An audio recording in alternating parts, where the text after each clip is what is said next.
am Camille, 35 years old, and I spent my entire adult life letting my family believe I was just a low-ranking desk clerk. Last Sunday, at my parents' sprawling Atlanta estate, my sister's wealthy white husband hurled a pair of heavy mixed martial arts training gloves directly at my chest. "I will snap your arm and put you in a hospital bed to teach you your place," he sneered, towering over me, while my terrified 7-year-old daughter hid behind my legs. I expected a weak, defenseless mother who would cower and apologize. He had no idea he had just cornered an active-duty special operations major. Before I continue this story, let me know where you are watching from in the comments below. Hit like and subscribe if you have ever had to stand up to a family who completely underestimated what you are capable of. The sprawling Atlanta estate was a monument to superficial success. Perfectly trimmed hedges lined the massive stone patio, and a pristine infinity pool sparkled under the harsh afternoon sun. Yet, beneath this flawless exterior, lay a deeply toxic reality. My family traded authenticity for luxury long ago, measuring human worth entirely by bank account balances and social connections. I had always been the glaring anomaly in their carefully curated world. I chose service over status, I chose quiet duty over loud boasting, and for that choice, I was treated as a permanent burden. When Trent threw the gloves, it was not a playful invitation. It was a calculated assault on my dignity. He knew I had just returned from a long rotation. He knew I was exhausted. He saw a perfect opportunity to establish physical dominance in front of his in-laws, asserting his position as the unquestioned patriarch of the property. The heavy leather gloves struck my collarbone and dropped heavily onto the manicured patio stone. I stood perfectly still, my hands resting lightly at my sides, instinctively shielding Isla behind my calves. The sweltering Georgia heat pressed down on us, but my blood ran ice cold. Trent stepped directly into my personal space, cracking his knuckles with deliberate, aggressive slowness. He was a tall, imposing man who used his physical size and massive bank account to bully everyone around him into absolute submission. My younger sister, Jasmine, sat lounging on the luxury patio sofa, scrolling lazily through her phone. She did not even bother to glance up as her husband actively threatened the mother of her niece. My mother, Vivica, adjusted her oversized designer sunglasses and let out a long, exasperated sigh.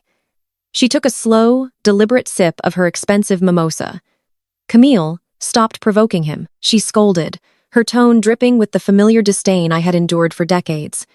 "You know, Trent takes his combat training very seriously. Why must you always ruin our beautiful Sunday brunches with your stubborn attitude? Just put the gloves on and let him show you the technique." I kept my eyes locked securely on Trent, mapping his stance, his center of gravity, the obvious openings in his amateur posture.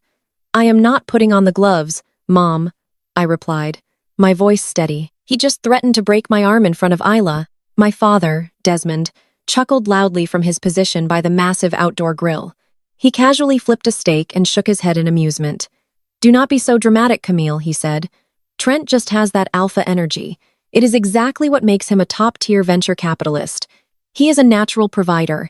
You could learn a thing or two about discipline and success from him instead of rotting away at whatever low-level clerical desk job you do for the military. It is a complete embarrassment how you carry yourself. Look at you.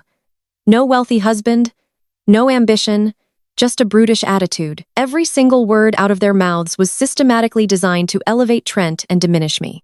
To my parents, Trent was the ultimate white savior. He financed Jasmine's high-end fashion boutique, paid for my parents' exclusive country club memberships, and tossed large sums of money around to guarantee their absolute loyalty. They worshipped his wealth with a sickening devotion. To them, my military career was a shameful, unladylike failure, because I never disclosed my rank or my actual duties. They assumed I pushed papers in a dusty back office simply because I lacked the grace and charm to secure a wealthy provider like Jasmine did. They had absolutely no concept of the reality of my life. They did not know about the covert deployments, the highly tactical command units, the classified operations I led across the globe. To them, I was just Camille, the family disappointment who could not afford designer clothes and relied on their charity. Trent fed greedily on their vocal approval. His arrogant smirk widened as he saw my parents actively backing him up against their own daughter. He stepped even closer, his breathing heavy, his face red with unearned confidence. "You hear that?" Camille Trent sneered, his voice dropping to a menacing pitch. Even your own father knows you are an absolute joke. You walk around here with that stiff military posture like you are someone important. You are a glorified secretary living in your parents' guest house because you cannot survive on your own. Pick up the gloves. I am going to teach you what real combat looks like. Mommy, please, Isla whispered. Her small, trembling hands gripped the denim fabric of my jeans tightly. I could feel her shaking against my legs. The pure, primal instinct to protect my child surged through my veins, demanding immediate violent action. But years of elite psychological conditioning and tactical discipline kept my heart rate perfectly steady and my breathing measured. I did not break eye contact. Back up, Trent, I said, my voice low, flat, and completely devoid of fear. This is your only warning. Step away from me and my daughter right now. Viva slammed her crystal glass down onto the glass patio table, the sharp noise cutting through the humid air. Camille, she snapped. How dare you speak to him that way in our home? Trent pays the mortgage on that guest house you are living in. You owe him your utmost respect. Apologize to him right now before he decides to evict you. You cannot afford rent anywhere else in Atlanta on your pathetic government salary. Jasmine finally looked up from her glowing screen, rolling her eyes in deep annoyance. Seriously, Camille, you are acting so ungrateful. Trent buys your groceries and you treat him like he is an enemy. Just take the takedown. Let him throw you on the grass. I want to record it. It will be hilarious for my social media followers. They viewed my potential physical humiliation as mere entertainment. They viewed Trent's unprovoked aggression as a display of superior social status that I should quietly submit to. Trent rolled his broad shoulders, stretching his neck from side to side like a professional fighter entering an octagon. He craved an audience. He wanted to break me physically, because he knew he could never break me mentally. He wanted to prove his absolute dominance over the black sheep of the family. You are not giving the orders here, sweetheart, Trent hissed, his eyes darkening with genuine malice. I am the man of this massive estate. I am the provider. You are just a charity case taking up space on my property. Now I am going to put you in the dirt exactly where you belong, and little Ela is going to watch her mommy cry. He did not wait for me to respond. He planted his back foot, dropped his heavy shoulder, and lunged forward with explosive speed. He threw his entire body weight into a violent, aggressive takedown, aimed directly at my center of mass, fully intending to drive me hard into the solid stone pavers and shatter my bones. I will snap your arm and put you in a hospital bed to teach you your place. Those were the exact words my arrogant white brother-in-law sneered at me as he hurled heavy mixed martial arts training gloves directly at my chest. He did it right in front of my terrified 7-year-old daughter, expecting a weak and defenseless mother who would simply cower and take the humiliation. He thought his money bought him the right to break me. He had absolutely no idea that his little display of dominance had just cornered an active-duty special operations major. Before I continue this story, let me know where you are watching from in the comments below. Hit like and subscribe if you have ever had to stand up to toxic family members who completely underestimated what you are capable of. The sprawling Atlanta estate was a monument to superficial success. Perfectly trimmed hedges, the massive stone patio, and a pristine infinity pool sparkled under the harsh afternoon sun. Yet beneath this flawless exterior lay a deeply toxic reality. My family traded authenticity for luxury long ago, measuring human worth entirely by bank account balances and social connections. As an African-American family that had climbed the social ladder, my parents were obsessed with maintaining their elite country club image. I had always been the glaring anomaly in their carefully curated world. I chose military service over chasing corporate status. I chose quiet duty over loud boasting, and for that choice, I was treated as a permanent burden. When Trent threw the gloves, it was not a playful invitation. It was a calculated assault on my dignity. He knew I had just returned from a long rotation. He knew I was exhausted. He saw a perfect opportunity to establish physical dominance in front of his in-laws, asserting his position as the unquestioned patriarch of the property. The heavy leather gloves struck my collarbone and dropped heavily onto the manicured stone pavers. I stood perfectly still, my hands resting lightly at my sides, instinctively shielding Ela behind my calves. The sweltering Georgia heat pressed down on us, but my blood ran ice cold. Trent stepped directly into my personal space, cracking his knuckles with deliberate, aggressive slowness. He was a tall, imposing man who used his physical size and massive bank account to bully everyone around him into absolute submission. My younger sister, Jasmine, sat lounging on the luxury patio sofa, scrolling lazily through her phone. She did not even bother to glance up as her husband actively threatened the mother of her niece. My mother, Vivica, adjusted her oversized designer sunglasses and let out a long, exasperated sigh. She took a slow, deliberate sip of her expensive mimosa. Camille stopped provoking him. She scolded her tone, dripping with the familiar disdain I had endured for decades. You know, Trent takes his combat training very seriously. Why must you always ruin our beautiful Sunday brunches with your stubborn attitude? Just put the gloves on and let him show you the technique. I kept my eyes locked securely on Trent, mapping his stance, his center of gravity, the obvious openings in his amateur posture. I am not putting on the gloves, Mom, I replied, my voice steady. He just threatened to break my arm in front of Isla. My father, Desmond, chuckled loudly from his position by the massive outdoor grill. He casually flipped a steak and shook his head in amusement. Do not be so dramatic, Camille, he said. Trent just has that alpha energy. It is exactly what makes him a top-tier venture capitalist. He is a natural provider. You could learn a thing or two about discipline and success from him instead of rotting away at whatever low-level clerical desk job you do for the military. It is a complete embarrassment how you carry yourself. Look at you. No wealthy husband, no ambition, just a brutish attitude.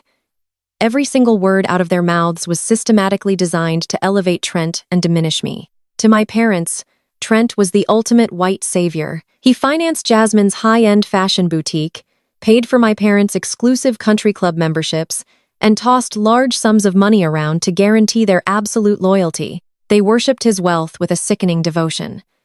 To them, my military career was a shameful, unladylike failure, because I never disclosed my rank or my actual duties. They assumed I pushed papers in a dusty back office, simply because I lacked the grace and charm to secure a wealthy provider like Jasmine did.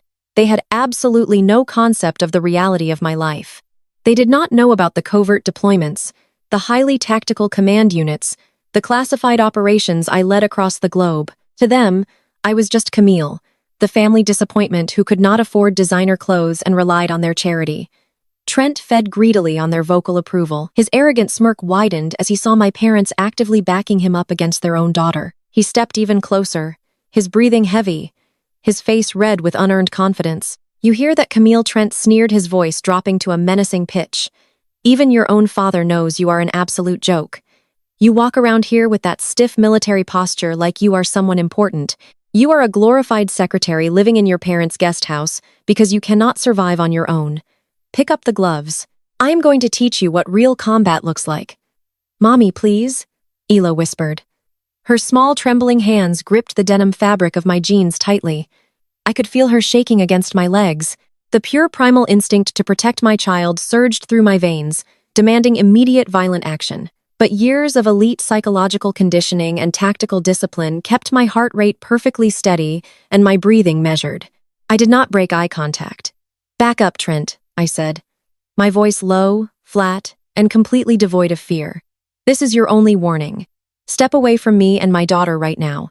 Viva slammed her crystal glass down onto the glass patio table, the sharp noise cutting through the humid air. Camille, she snapped.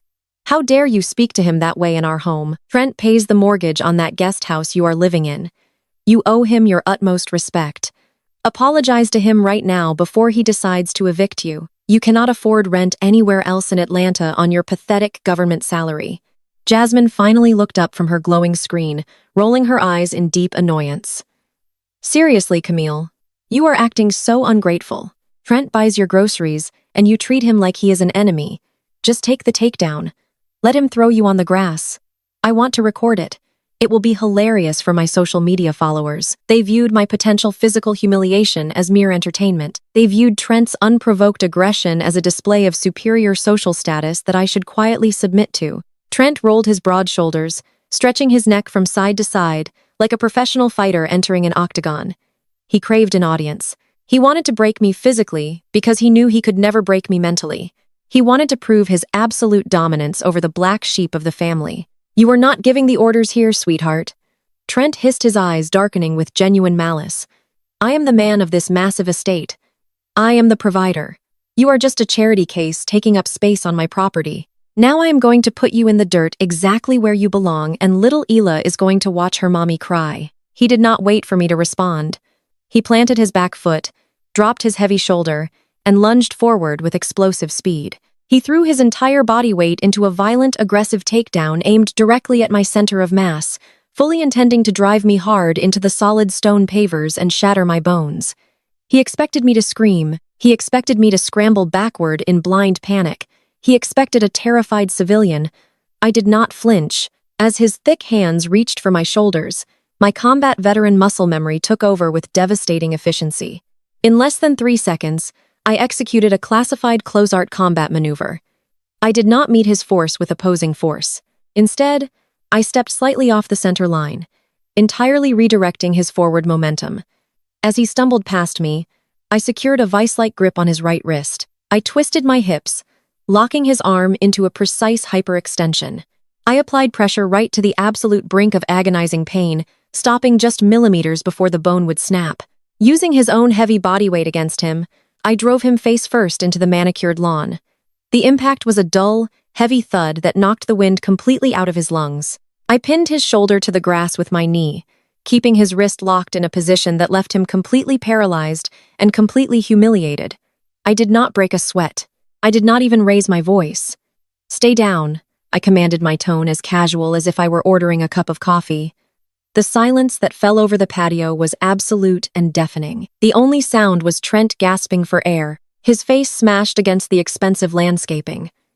His previous arrogance entirely evaporated into whimpering pain. My father dropped his grilling tongs. They clattered loudly against the stone. My mother sat frozen, her mouth open in pure shock.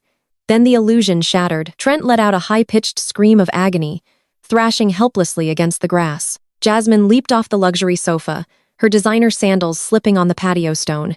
She pointed a trembling, manicured finger at me, her eyes wide with hysterical rage. "What did you do to him? What did you do to my husband?" She pulled out her phone with frantic, desperate movements. She bypassed her camera app and immediately dialed 911. Her voice was shrill and panicked as the dispatcher answered. "Help! I need police right now. My sister has gone completely crazy. She just brutally assaulted my husband. She is a violent, unhinged woman, and she is a danger to a little girl. Send officers immediately." Jasmine glared at me, a victorious, cruel smirk, slowly replacing her panic. "You are going to jail, Camille," she spat. "You are going to lose your daughter, and you are going to lose everything." I kept my knee firmly planted on Trent's shoulder, feeling Isla's small hand still gripping my jeans securely from behind. In the distance, the faint, piercing wail of police sirens began to cut through the quiet suburban air, growing louder with every passing second. I was suddenly facing imminent arrest, my own family weaponizing the law against me, entirely unaware of the storm they had just unleashed. The piercing wail of police sirens cut through the heavy Georgia humidity, growing louder and more frantic with every passing second. The flashing red and blue lights reflected wildly against the tall iron gates of my parents' estate. Before 2 heavy patrol cruisers tore down the long circular driveway, the tires screeched to a halt on the pristine cobblestone. I slowly released my knee from Trent's shoulder and took 2 deliberate steps back, creating a safe, physical barrier between his thrashing body and my daughter. I knelt down for a brief second, looking directly into Ela's wide, terrified brown eyes. I kept my voice incredibly soft and perfectly steady. I told her that Mommy had everything under control, that she was completely safe, and that she just needed to stay right behind me. 4 officers stepped out of their vehicles, their hands resting cautiously on their heavy-duty belts.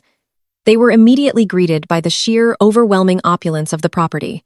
The pristine classical architecture, the expensive luxury vehicles parked near the fountain, and the overall country club aesthetic instantly dictated the power dynamic of the situation. To these officers, they were entering the domain of important, wealthy, upstanding citizens. And in that domain, I was clearly the immediate threat. I was wearing simple dark jeans and a plain black t-shirt. I did not fit the wealthy aesthetic of the estate, and my family was about to weaponize that exact perception against me. Trent scrambled to his feet the second the officers approached the patio. He clutched his right wrist aggressively against his chest, his face contorted into a mask of pure manufactured agony. He leaned heavily against one of the stone pillars, breathing in ragged, dramatic gasps. "Officers, thank God you are here. he cried out his voice, trembling with a perfectly rehearsed vulnerability that made my stomach turn. He pointed his uninjured hand directly at me, his eyes wide with fake terror. That woman just attacked me completely unprovoked. I was just trying to invite her to join our family lunch, and she snapped. She grabbed me, twisted my arm, and threw me violently onto the stone floor. I think she broke my wrist. I want to press charges for felony assault immediately. The betrayal from my own flesh and blood unfolded with sickening speed and absolute precision. My mother, Viva, rushed forward, smoothing down her designer silk blouse, seamlessly adopting the persona of a traumatized society matron. "Officer, my son-in-law is telling the absolute truth," she cried, gesturing frantically toward Trent with trembling hands. We were having a peaceful Sunday afternoon. Trent is a highly respected venture capitalist. Hai is a good man who provides everything for this family. He was just trying to be kind to Camille. She has always been incredibly aggressive and deeply jealous of his financial success. She just lashed out of nowhere. We are all absolutely terrified of her. She has a history of this kind of violent behavior. My father, Desmond, stepped up right beside her, shaking his head with an expression of deep paternal disappointment. He looked at the lead officer, Manto Man, reinforcing the lie with his deep, authoritative voice. "I hate to say this about my own daughter," Desmond said, his tone heavy with fake sorrow, "but she has been a massive failure her entire life. She works some low-level government desk job, and she bitterly resents anyone who has actually made something of themselves. She came here today looking for a fight." Trent was completely defenseless and tried to walk away. She just snapped like a feral animal. "You need to get her off my property before she seriously hurts someone else." I stood there in the stifling heat, listening to the people who raised me completely fabricate a reality designed to destroy my life. They were entirely willing to see me thrown into a prison cell. They were doing it all simply to protect the fragile ego of a wealthy white man who bought them luxury handbags and paid their country club dues. They knew exactly what they were doing. They were deliberately painting me as the angry, aggressive, unhinged threat, while positioning Trent as the innocent, successful victim who needed saving. They handed the police a narrative that fit every single dangerous social stereotype, practically begging the armed officers to use force against me. But the ultimate betrayal came from my younger sister. Jasmine pushed her way to the front of the group, her face streaked with tears that she had miraculously forced out for her audience. She pointed a manicured finger directly at Ela, who was crying silently and clinging desperately to my legs. "Officer, you need to call Child Protective Services right now," Jasmine demanded, her voice shrill and urgent. "Look at that poor little girl. Camille is entirely unstable. She has some kind of undiagnosed military post-traumatic stress disorder from whatever failed deployment she was sent on. She is violent, she is erratic, and she is a complete danger to that child. Isla is not safe with her. You need to take my niece away from her immediately before she does something worse to her own flesh and blood." The mention of Child Protective Services sent a visceral jolt of fury through my system. Threatening my freedom was one thing, but threatening to rip my child from my arms and throw her into the foster care system was an entirely different level of warfare. My family was perfectly willing to traumatize a 7-year-old girl just to score points for their rich son-in-law. They weaponized my military service, twisting my quiet dedication to my country into a fake mental illness to justify taking my daughter. While a normal civilian might have panicked, screamed, or begged for mercy against the overwhelming weight of their own family, telling false accusations, my training kicked in with absolute clarity. I did not raise my voice to argue. I did not waste my breath pleading with people who had already decided to destroy me. I simply observed. I watched the officers' tactical spacing. I noted how the secondary officers moved to flank my position, cutting off any perceived avenue of escape. I recognized the textbook escalation of police force, based on the assumption of an erratic, non-compliant suspect. My family had constructed a perfect trap, wrapping their lies in the undeniable authority of their wealth and social standing. They expected me to break. They expected me to react with the very aggression they were accusing me of, which would only justify the officers using physical violence to subdue me in front of my child. The lead officer, a tall, broad-shouldered man with a stern expression, absorbed their unified testimony. He looked at Trent's expensive, tailored clothing. He looked at my parents' sprawling mansion. He looked at Jasmine's designer dress. Then he looked at me. He made his judgment in a matter of seconds. The sheer weight of the family wealth and their coordinated, seamless lies provided all the justification he needed to perceive me as a violent criminal. He did not ask for my side of the story. He did not ask what led up to the altercation. He simply accepted the narrative presented by the property owners. His entire demeanor shifted from investigative to hostile. He nodded to his partner, and both men stepped onto the patio, closing the distance between us. Their postures were rigid, their hands hovering dangerously close to their equipment. The tension in the air was thick enough to choke on. I could hear my mother's quiet sigh of relief behind them. I could see Trent's arrogant smirk returning hidden behind his fake grimace of pain. They thought they had won. They thought they had successfully disposed of the family embarrassment. "Ma'am," the lead officer commanded, his voice, echoing loudly and aggressively across the stone pavers. He reached down to his duty belt and firmly unclipped his heavy metal handcuffs. The sharp metallic click sent a wave of pure terror through Layla's small body, and she buried her face into my thighs. The officer pointed a stern, uncompromising finger directly at my chest. "I need you to turn around right now and place both of your hands behind your back. You are under arrest for aggravated assault. Do not make any sudden movements. Do not make this harder than it has to be. Turn around now."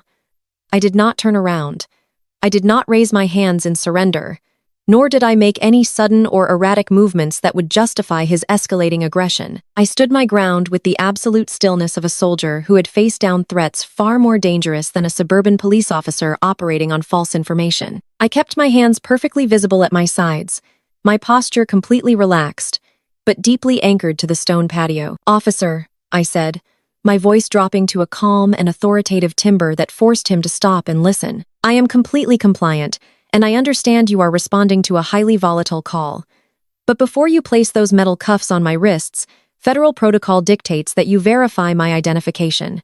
The lead officer hesitated.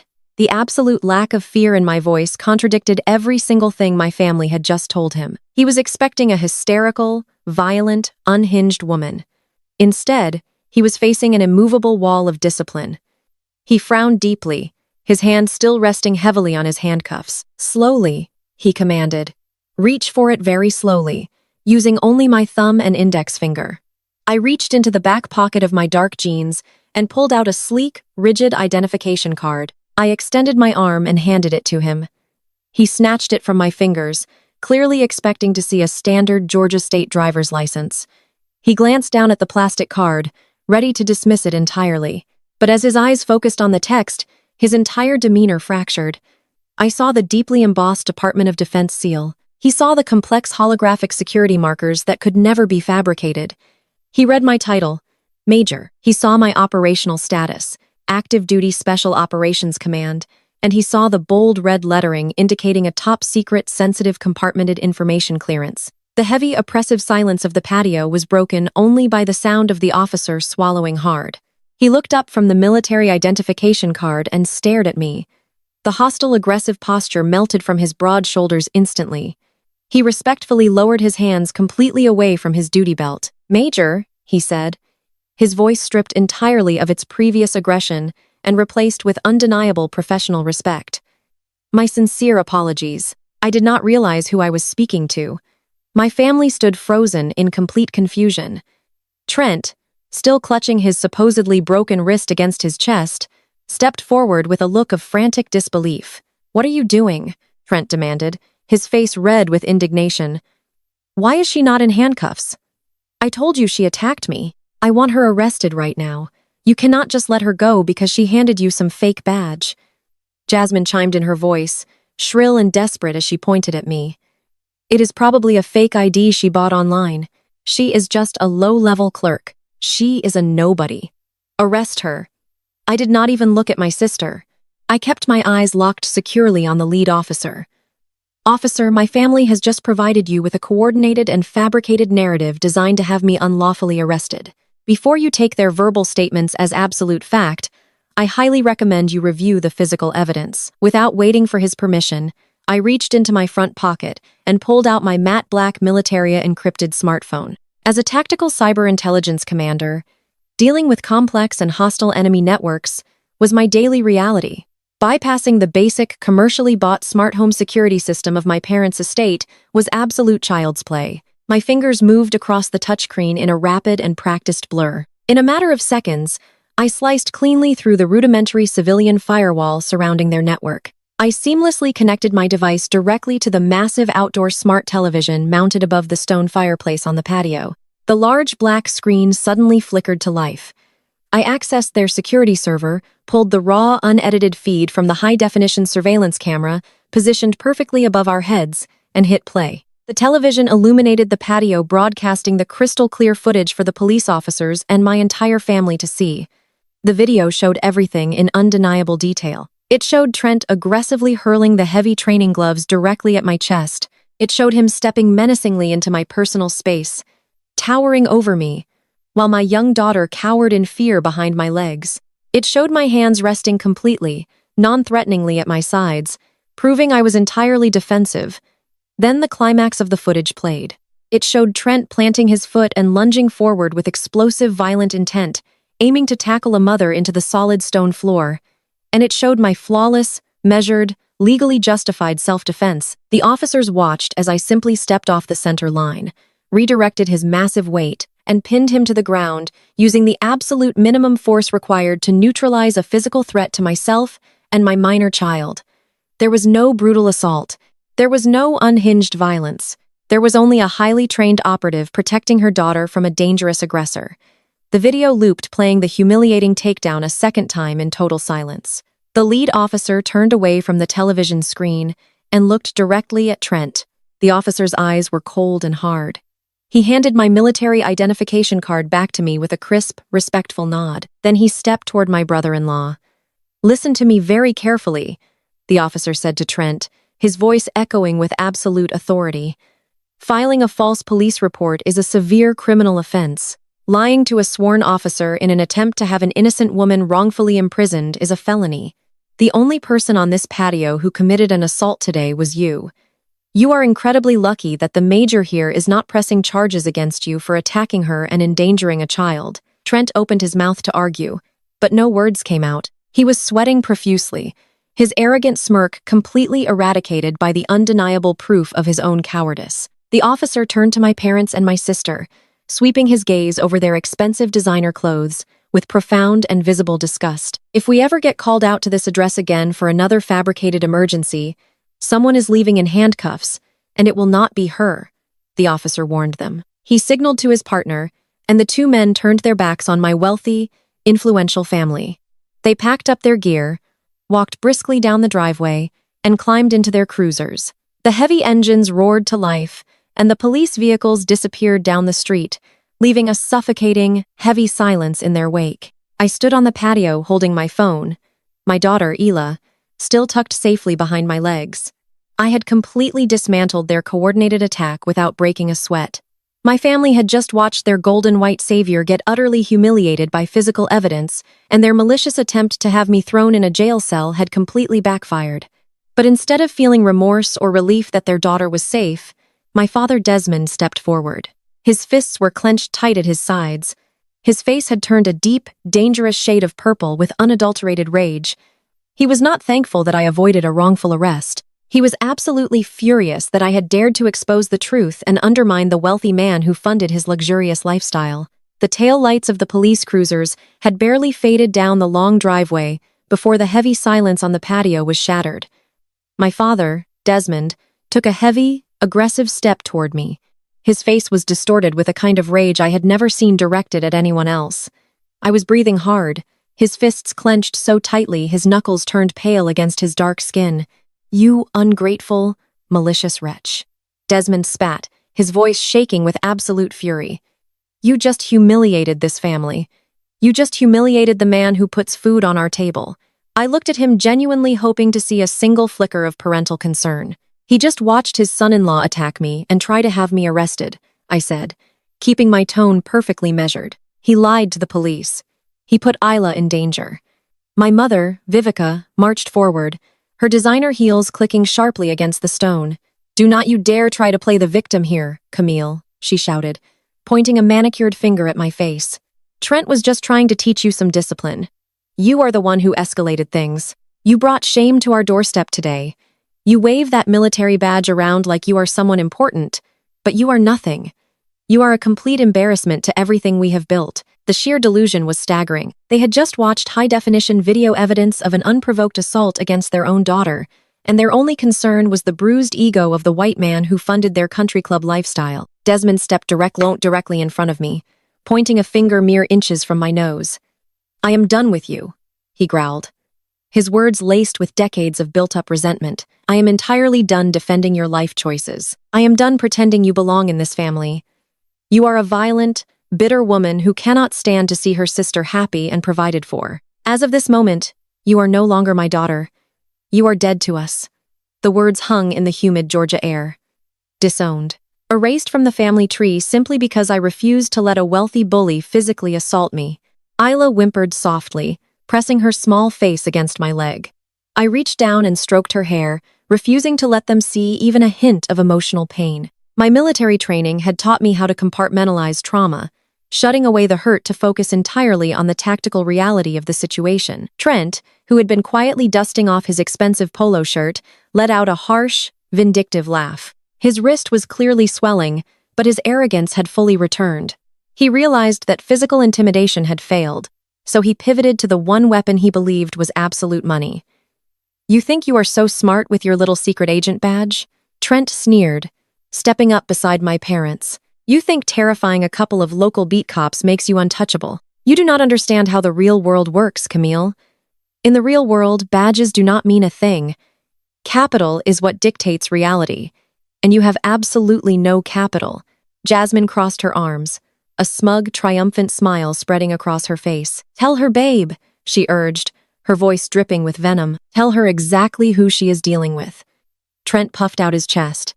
"You see, Camille, your parents have expensive taste, but they lack financial discipline. They were drowning in debt, trying to maintain this beautiful estate. They were 6 months behind on the mortgage. The bank was ready to foreclose and throw them out on the street. But I stepped in. I formed a holding company, and I bought the debt. I hold the paper on this entire property." He smiled, a cold, predatory expression that revealed the true depth of his malice. "I own the main house. I own the pool. I own the gardens. And most importantly, I own the guest house you are currently renting. You are standing on my property." The reality of his words settled over the patio. Trent was not just a rich son-in-law. He was their landlord. He literally owned my parents, which perfectly explained their blind, sickening devotion to him. They were terrified of losing their luxury lifestyle. So, they willingly sacrificed their eldest daughter to keep the peace. "And because you are a violent liability," Trent continued his voice, dropping into a menacing whisper, "I am officially terminating your lease. You are evicted. I want you and your brat off my property immediately." "You cannot legally evict a tenant without a formal 30-day notice," I replied, my voice completely devoid of panic.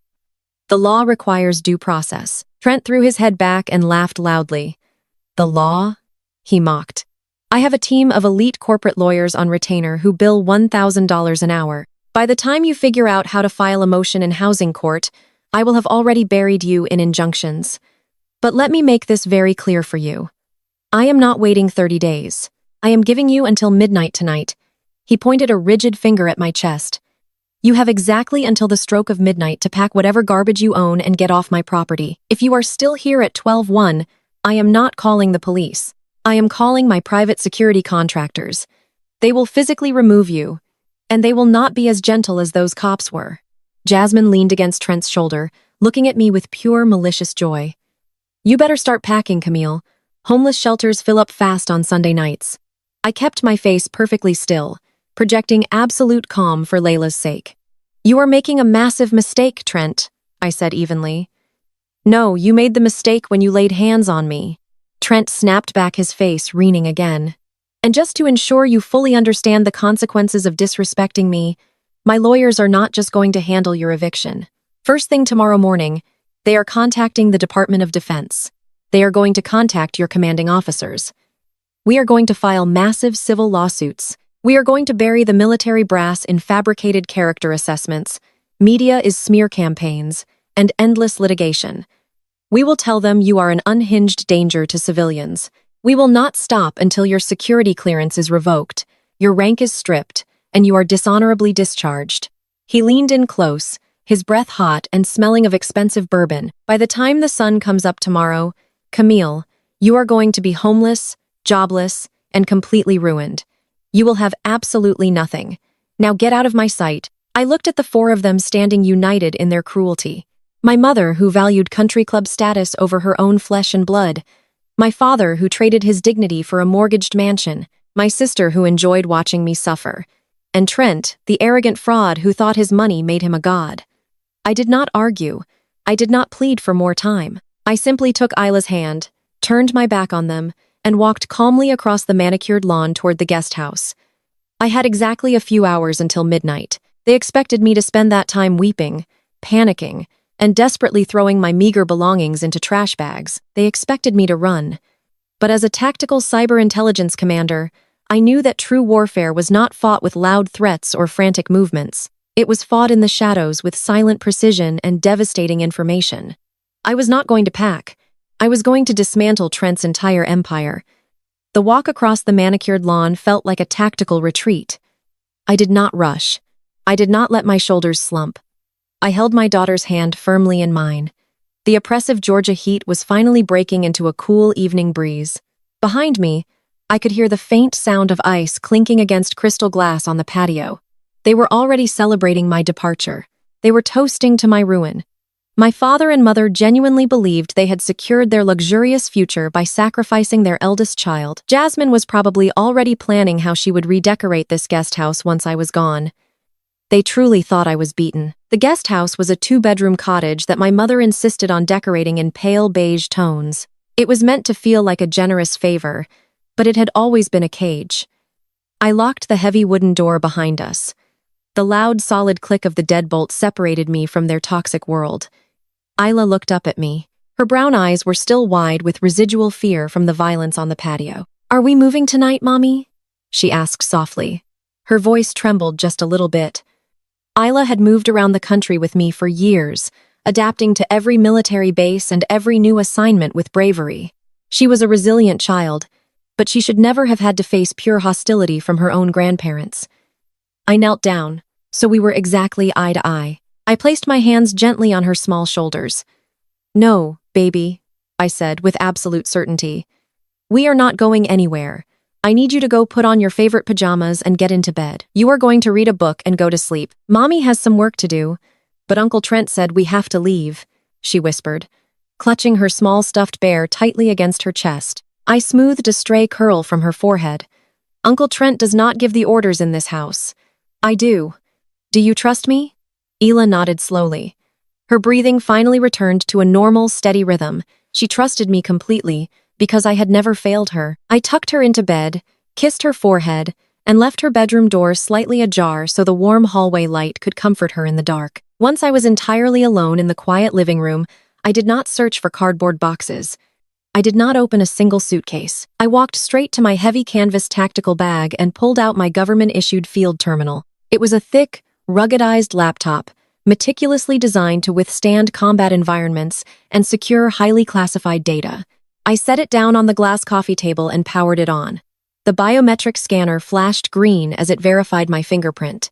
The screen illuminated the dark room with a cool, piercing blue glow. My family thought I was a clerk. They thought I filed paperwork and answered phones for some mid-level officer because they could not fathom an African-American woman possessing actual authority without a wealthy man providing it. They had absolutely no concept of the digital warfare I waged on a daily basis. As a tactical cyber intelligence commander, my actual job was to completely dismantle hostile networks. I spent my deployment sitting in heavily fortified command centers, tearing through the digital infrastructure of international terror cells and state-sponsored hackers. I hunted dangerous people who hid behind layers of military-grade encryption.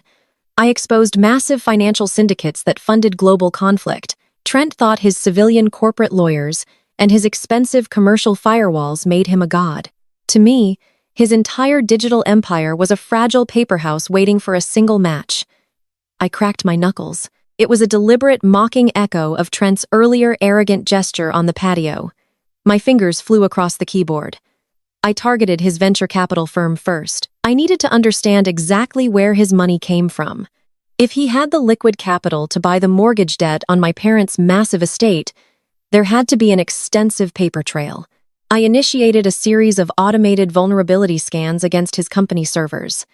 Within exactly 4 minutes, I found the entry point. It was a lazy, unpatched server protocol tied directly to his executive email account. He spent tens of thousands of dollars on physical security contractors, but completely neglected his basic digital hygiene. I slipped through the back door of his corporate network without triggering a single internal alarm.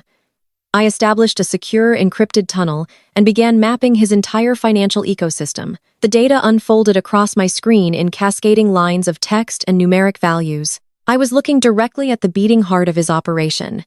I bypassed the dual authentication on his private accounting software. I navigated easily through the digital labyrinth of shell companies and proxy accounts he used to hide his assets. As I dug deeper into the servers, the grand illusion of Trent, the wealthy white savior, began to shatter completely. I did not find the robust, expanding investment portfolios he boasted about at every family dinner. I did not find legitimate returns on capital. What I found was a massive, glaring black hole of debt. I opened his primary corporate ledger. My eyes scanned the incoming and outgoing wire transfers. Trent was bleeding money at an astonishing rate. His legitimate investments had tanked over a year ago. To cover his massive losses and maintain his lavish lifestyle, he had been moving funds illegally. He was taking capital directly from new investors and using it to pay off the older ones. He was running a textbook Ponzi scheme. But the deception went much deeper than simple financial fraud. I traced a series of highly suspicious automated monthly transfers. Hundreds of thousands of dollars were being quietly funneled into a local business account. I checked the routing numbers and cross-referenced the state corporate registry. The money was being funneled directly into Jasmine's high-end fashion boutique. He was using my sister's supposedly successful business as a front to wash the stolen investor funds. My parents believed Jasmine was a brilliant entrepreneur who had built a luxury brand from scratch. In reality, her entire store was nothing but a domestic money laundering operation designed to clean Trent's dirty cash. Jasmine was either a completely clueless participant or a willing accomplice to a massive federal crime. I pulled his tax records from the last 5 years. I found offshore accounts in the Cayman Islands and dozens of shell corporations registered in Delaware. I checked the timestamps on the most recent offshore wire transfers. The margin calls on his bad investments were finally catching up to him. He was millions of dollars in debt to very dangerous corporate creditors. He had desperately needed liquid assets to keep the illusion alive. That was exactly why he targeted my parents. I knew they were financially reckless. He knew they were desperate to maintain their elite country club status. He had convinced them to sign over their massive estate as collateral for a predatory loan, allowing him to leverage their property to cover his own failing margins. He had stolen their entire ancestral home right out from under them, and my parents were too blinded by his perceived wealth to even read the fine print on the documents they signed. The digital clock in the bottom corner of my screen read 11:15 at night. I had exactly 45 minutes until Trent's midnight deadline, 45 minutes until he arrived with his hired muscle to throw me out onto the street. I initiated a mass data extraction protocol. Terabytes of highly sensitive financial records, illegal wire transfers, and fraudulent tax documents began downloading directly onto my secure encrypted drive. I captured every single keystroke, every deleted email, and every hidden offshore account. I was assembling a prosecution package so devastating that federal authorities would not even need to conduct their own investigation. I was handing them a completed puzzle with a neat little bow. The progress bar inched toward 100%. The silence of the guest house was absolute, broken only by the rapid rhythmic tapping of my fingers on the keyboard. I watched the final, heavily encrypted file transfer successfully into my possession. Trent thought he possessed the ultimate power because he held a piece of paper. He thought he could break me with the threat of homelessness and a ruined career. He expected to find me weeping and packing my bags in total despair. I closed the laptop and stood up in the dark, quiet room. I held the absolute destruction of his entire life in the palm of my hand. I walked to the kitchen and poured myself a glass of cold water. I looked out the window toward the main house. The lights were blazing across the property. I could see shadows moving across the large bay windows. They were waiting for midnight. They were waiting for my complete humiliation. And so was I. I turned away from the window and walked back to my field terminal. The screen glowed with the raw, unfiltered truth of Trent's entire existence. I sat down and began to piece together the massive puzzle he had recklessly scattered across the internet. I opened the encrypted drive where I had dumped his internal ledgers. The numbers painted a desperate, pathetic picture. Trent was running a classic high-yield investment fraud. He promised his wealthy clients double-digit returns on phantom tech startups and exclusive real estate developments. For the first 2 years, he paid early investors with money he collected from new investors. It was a standard, unoriginal Ponzi scheme. But then the market shifted. His fake portfolios began to hemorrhage cash. I traced wire transfers routing through the Cayman Islands in Cyprus. I was bleeding out quickly. To keep up the facade of the untouchable venture capitalist, he started skimming heavily from the principal accounts. He stole millions of dollars to fund the imported sports cars, the designer suits, and the lavish country club dinners my parents so deeply admired. My mother and father worshiped his wealth because they thought it validated their own social climbing. They never realized they were bowing down to a common thief. Stealing money is only half the battle, though. You have to wash it to spend it. I opened a containing the banking records for Jasmine's luxury fashion boutique in downtown Atlanta. My parents treated that store like it was the absolute pinnacle of Black excellence. They bragged about it to everyone in their social circle. But as I cross-referenced the store's inventory purchases against its reported daily revenue, the math completely shattered the illusion. Jasmine was selling maybe 10 overpriced dresses a week, yet her corporate accounts were showing daily cash deposits of $50,000. Trent was funneling his stolen investor capital directly through her cash registers. He was faking massive retail sales to turn his dirty, embezzled funds into clean, taxable income. My sister's entire business empire was nothing but a criminal front. The most damning files were buried in a heavily guarded folder labeled Asset Management. A few months ago, Trent's largest offshore creditor issued a massive margin call. He needed $8 million in liquid cash immediately, or he was going to face severe consequences from very dangerous people. He did not have the money, so he turned to his biggest fans, my parents. I read through the scanned legal contracts he kept hidden on a private server. Desmond and Vivica had signed over the deed to their ancestral estate, completely believing Trent was simply rolling their massive mortgage into a better interest rate through his corporate firm. They blindly trusted the wealthy white savior to handle their finances. Trent immediately took that deed and tried to leverage it for an emergency bridging loan to satisfy his angry creditors. He formed a shell company to absorb the property debt, intending to liquidate the estate right out from under my parents. He was perfectly willing to render his in-laws homeless to save his own skin. But Trent made a fatal miscalculation. He assumed that because I lived quietly in the guest house, I was entirely ignorant of the property's legal standing. A month ago, my cyber intelligence unit flagged a suspicious bulk transfer of property deeds linked to known domestic money laundering networks. My parents' address appeared on that federal watch list. I did not warn them because they never would have believed me. They would have accused me of being jealous of Trent's success. Instead, I took immediate tactical action. I utilized a specialized military-affiliated credit union that securely manages my blind trust. When Trent attempted to transfer the debt to his fraudulent shell company, my financial officers intercepted the sale. We purchased the distressed debt directly from the original bank for pennies on the dollar before Trent's paperwork could even clear the local municipality. Trent thought he held the paper on the estate. He thought his elite corporate lawyers had secured the property. He had absolutely no idea that his transaction was rejected by federal regulators and completely overwritten by my trust. I am the sole legal owner of the entire property. I own the main house, the infinity pool, the manicured gardens, and the guest house.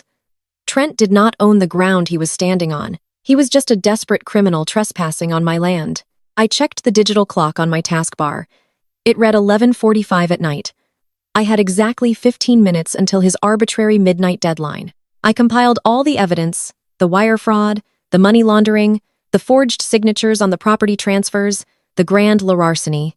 I formatted it into a single, clean, encrypted dossier. I addressed the data packet directly to the Cyber Crimes Division of the Federal Bureau of Investigation, specifically routing it to an agent I worked with frequently on domestic terror financing. With one press of the Enter key, the package was sealed and ready to send. I was not just going to embarrass my brother-in-law. I was going to completely erase his freedom. 11:55. The guest house was completely silent. I walked down the short hallway and peeked into Layla's room. She was fast asleep, her breathing steady and peaceful. She was safe, entirely removed from the chaos that was about to unfold. I closed her door quietly and returned to the living room. I turned off all the lamps, plunging the space into total darkness. I stood in the center of the room, letting my eyes adjust to the shadows. I slowed my breathing, centering my focus, preparing my mind for close quarters engagement. 11:59. Outside, the heavy crunch of gravel broke the quiet night. Bright headlights. It swept aggressively across the front windows of the guest house, casting long, distorted shadows against the walls. I heard the loud slam of heavy car doors, not just one car, several. Heavy boots marched across the stone walkway leading to my front porch. Trent had arrived, and just as I suspected, he was too much of a coward to come alone. He had brought his hired muscle. The midnight deadline was here. The digital clock on my taskbar clicked to exactly midnight. Right on cue, the heavy crunch of gravel broke the quiet night outside the guest house. Bright, aggressive headlights swept across the front windows, slicing through the closed blinds and casting long, distorted shadows against the living room walls. I heard the loud slam of heavy car doors. It was not just one vehicle. It was at least 3. Heavy synchronized boots marched across the stone walkway leading directly to my front porch. Trent had arrived, and just as I suspected, he was far too much of a coward to come alone. The sudden noise and the glaring beams of light were enough to wake Isla. I heard the soft padding of her bare feet on the hardwood floor before I saw her. She emerged from the hallway, clutching her worn, stuffed bear tightly against her chest. Her large brown eyes were wide with confusion and rising fear. "Mommy, who is outside?" she whispered, her voice trembling slightly in the dark room. I immediately moved to her side. I kept my posture completely relaxed because I did not want her to absorb any tension. I knelt down and pulled her close, wrapping one arm securely around her small shoulders. "Just some loud bullies, baby," I said, keeping my voice incredibly steady and soothing. "Remember what we talked about earlier? I am right here and you are completely safe. I need you to hold my hand and just stand behind me. No matter what they say or how loud they get, you stay right by my side. Do you understand?" Isla nodded slowly. Her small fingers reached out to grip my left hand, squeezing tightly. She was frightened by the chaotic sounds coming from the porch, but her trust in me was absolute. She stepped slightly behind my right leg, using my body as a physical shield. I stood up, grounded my stance in the center of the living room, and turned my full attention back to the heavy wooden front door. The deadbolt rattled violently. Then a key slid into the lock. Trent had used the master key from the main house to bypass knocking entirely. The door swung open with aggressive force, hitting the interior wall with a loud, sharp crack. The cool night air rushed into the living room, bringing with it the smell of exhaust fumes and cheap cologne. Trent stood in the doorway, but he did not step inside immediately. He positioned himself safely behind a wall of pure muscle. He had brought 4 massive private security contractors with him. They were dressed in matching black tactical gear, tight polo shirts that stretched over inflated biceps and heavy cargo pants. They looked exactly like the kind of unlicensed, unregulated bouncers who worked the doors of shady downtown nightclubs. To a civilian, they looked incredibly intimidating. To a highly trained military commander, they looked completely amateur. I scanned them in a fraction of a second. I noted their poor tactical spacing. They were bunched too closely together in the doorway, restricting their own fields of movement. I noted the way their eyes darted around the dark room, lacking the disciplined focus of actual combat veterans. I noticed their weight distribution was leaning too far forward, making them easy targets for a structural sweep. And most importantly, I noted the heavy firearms holstered at their hips. They were not using proper retention holsters. They were armed, and they were entering my home with hostile intent, relying entirely on physical size rather than actual tactical skill. Trent stepped out from behind the tallest contractor. His face was illuminated by the bright glowing screen of his smartphone. He was holding the device up high, pointing the camera directly at me and Isla. He had an arrogant, malicious smirk plastered across his face. He was not just recording this confrontation. He was actively live-streaming it. "Are you watching this?" Vivica Trent yelled into his phone, his voice dripping with triumphant cruelty. "Desmond, Jasmine, I hope you have a great view. I told you I would take care of the family trash before midnight. Look at her standing there in the dark. She actually thought she could defy me on my own property." He tilted the phone to capture the 4 massive contractors flanking him, making sure my parents and my sister could see the sheer overwhelming force he had brought to crush me. He wanted them to admire his power, The deep-found betrayal of that moment was not lost on me. My family was sitting comfortably in the main house, safely removed from the violence, watching this illegal, hostile eviction unfold on their screens like it was reality television. They were actively cheering for my humiliation. They wanted to see me dragged out onto the lawn. They wanted to see Ela cry. They wanted me punished for refusing to bow down to their wealthy white savior. Trent lowered the phone slightly, his eyes locking onto mine with pure, unadulterated hatred. "I gave you a deadline, Camille," he sneered, his voice echoing in the quiet living room. "I told you to pack your garbage and get out. I see you did not listen. I see you thought my warning was just a bluff. That was a really stupid decision." I did not raise my voice. I did not move from my position in the center of the room. I kept Ela securely hidden behind me. "You are trespassing, Trent," I said calmly. "You have illegally entered a private residence without notice, and you have brought armed, unlicensed individuals across my threshold. I highly suggest you turn around and walk away right now." Trent threw his head back and laughed loudly. It was a harsh, grating sound that made Ela flinch against my leg. "Did you hear that, boy?" Trent asked, looking at his hired muscle. "The charity case thinks she can give orders. She thinks she has rights." He turned his phone back toward me, making sure the camera captured my face perfectly. "This is not a private residence, Camille. This is my property. I own the paper on this guest house. You are nothing but a squatter who overstayed her welcome. And since you refused to leave voluntarily, I brought some friends to help you pack." Trent pointed a rigid finger at me, then gestured broadly to the men surrounding him. "I want her out," Trent commanded the contractors. "I do not care if she kicks or screams. I do not care if you have to drag her out by her hair. Grab her, grab the kid, and throw them out on the street. If she tries any of that fake military judo she used on the patio, put her down hard." The four men shifted their weight, their heavy boots scuffing against my hardwood floor. They puffed out their chests, rolling their shoulders to project absolute physical dominance. Trent took a deliberate step backward, retreating to the absolute safety of the porch. He was perfectly content to let his paid thugs commit violent assault on his behalf while he filmed the entire thing for my parents' entertainment. He wanted to keep his own hands clean while watching me get destroyed. The lead contractor stepped fully into my living room. He was a man with a thick neck and a jagged scar running across his jawline. He radiated a toxic false authority. He looked at my simple clothing. He looked at the small child hiding behind my legs. He clearly calculated that this would be an easy, highly paid intimidation job. He did not see a tactical threat. He saw a helpless single mother who was about to be bullied into submission. I took another heavy step forward, closing the physical distance between us.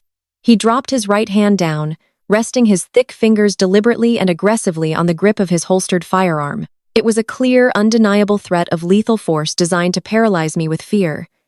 "Listen to the man, lady," the lead contractor growled. His voice was a low, growly rumble designed to inspire pure terror in civilians. "The playtime is officially over. You are going to grab your kid. You are going to walk out that door. And you are going to get off this estate right now. If you make me put my hands on you, I promise you are going to leave this house in the back of an ambulance." The heavy silence following his threat hung in the air like thick smoke. I did not blink.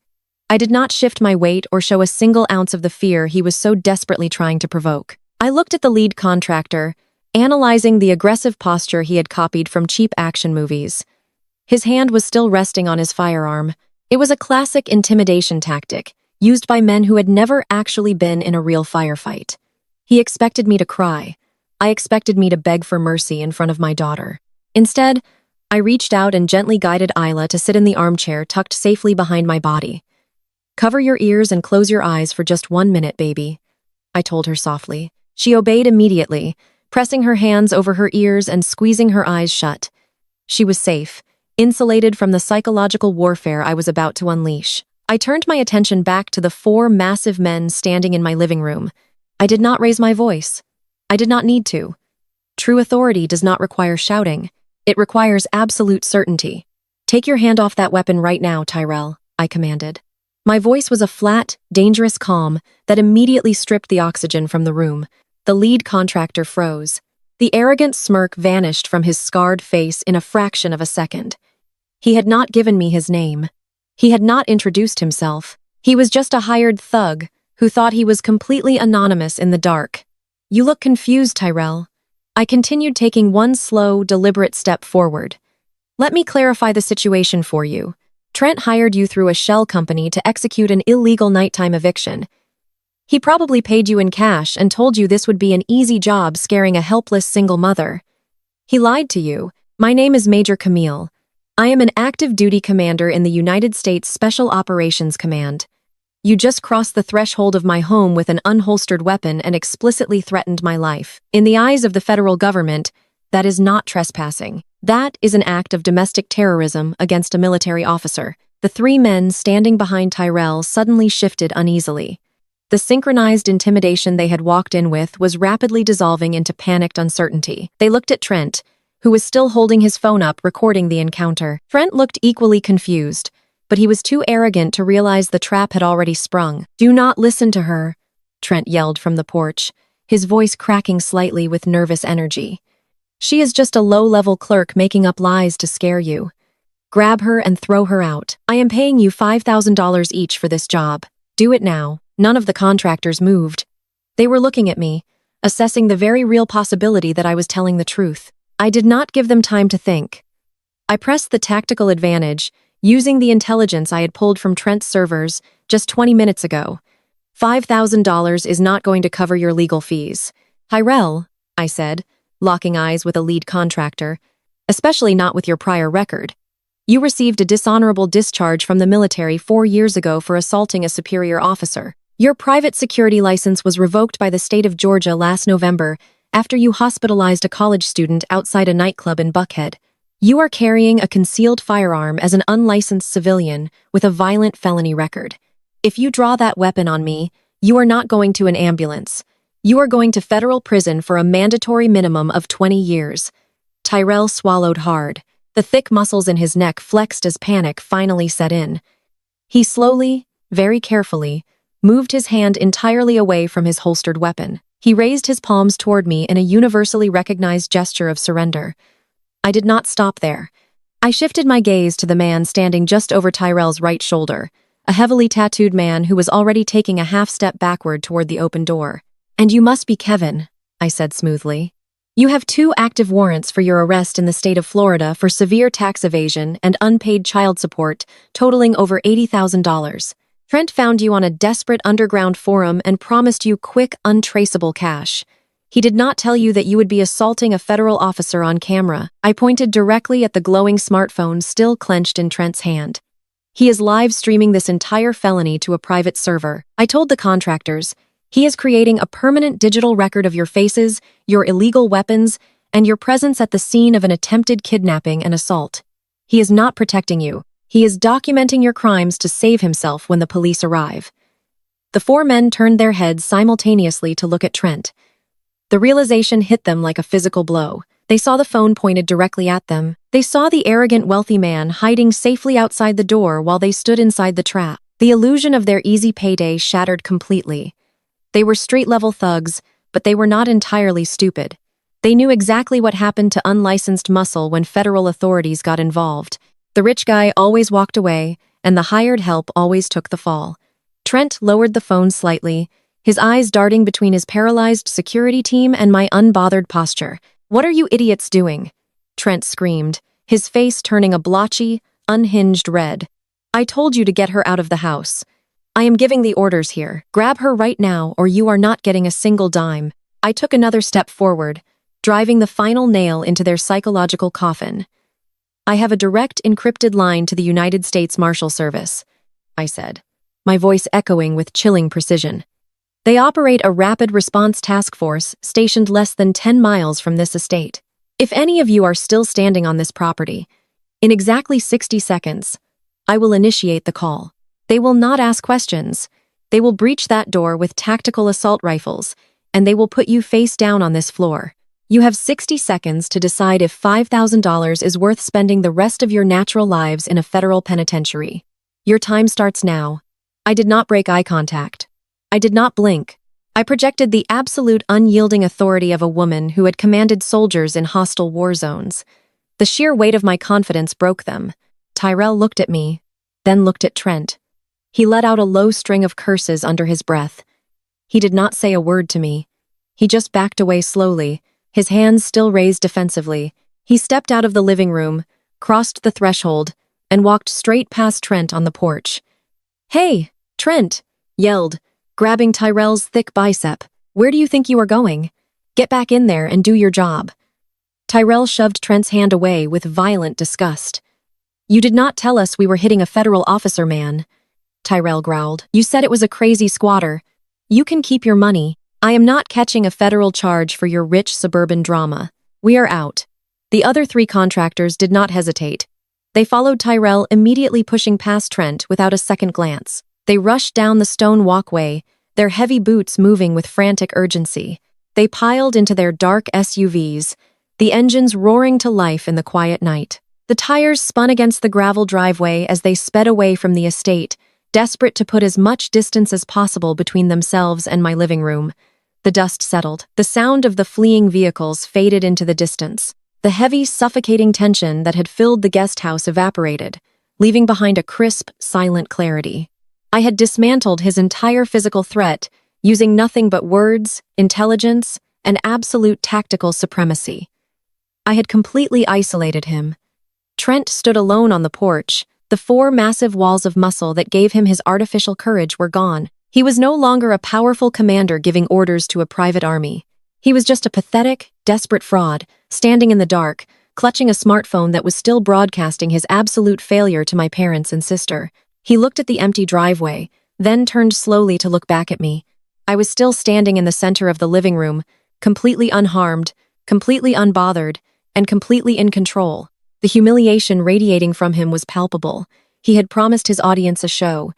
He had promised my mother, father, and sister that he would conquer me, break me, and throw me out onto the street.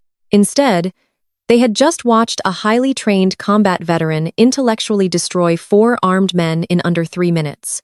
While their golden boy cowered on the porch, Trent shoved his phone into his pocket, ending the live stream abruptly. The glowing screen went dark, but the damage was already permanently done. His chest heaved as he breathed in ragged, furious gasps. He stepped over the threshold, entering the guest house alone. His eyes were wild, stripped of their usual calculated corporate smugness. He was operating entirely on blind, bruised ego. "You think you are so smart?" Camille Trent screamed, his voice cracking with unhinged desperation. "You think scaring off some cheap rent to cops changes anything? It does not change a single thing.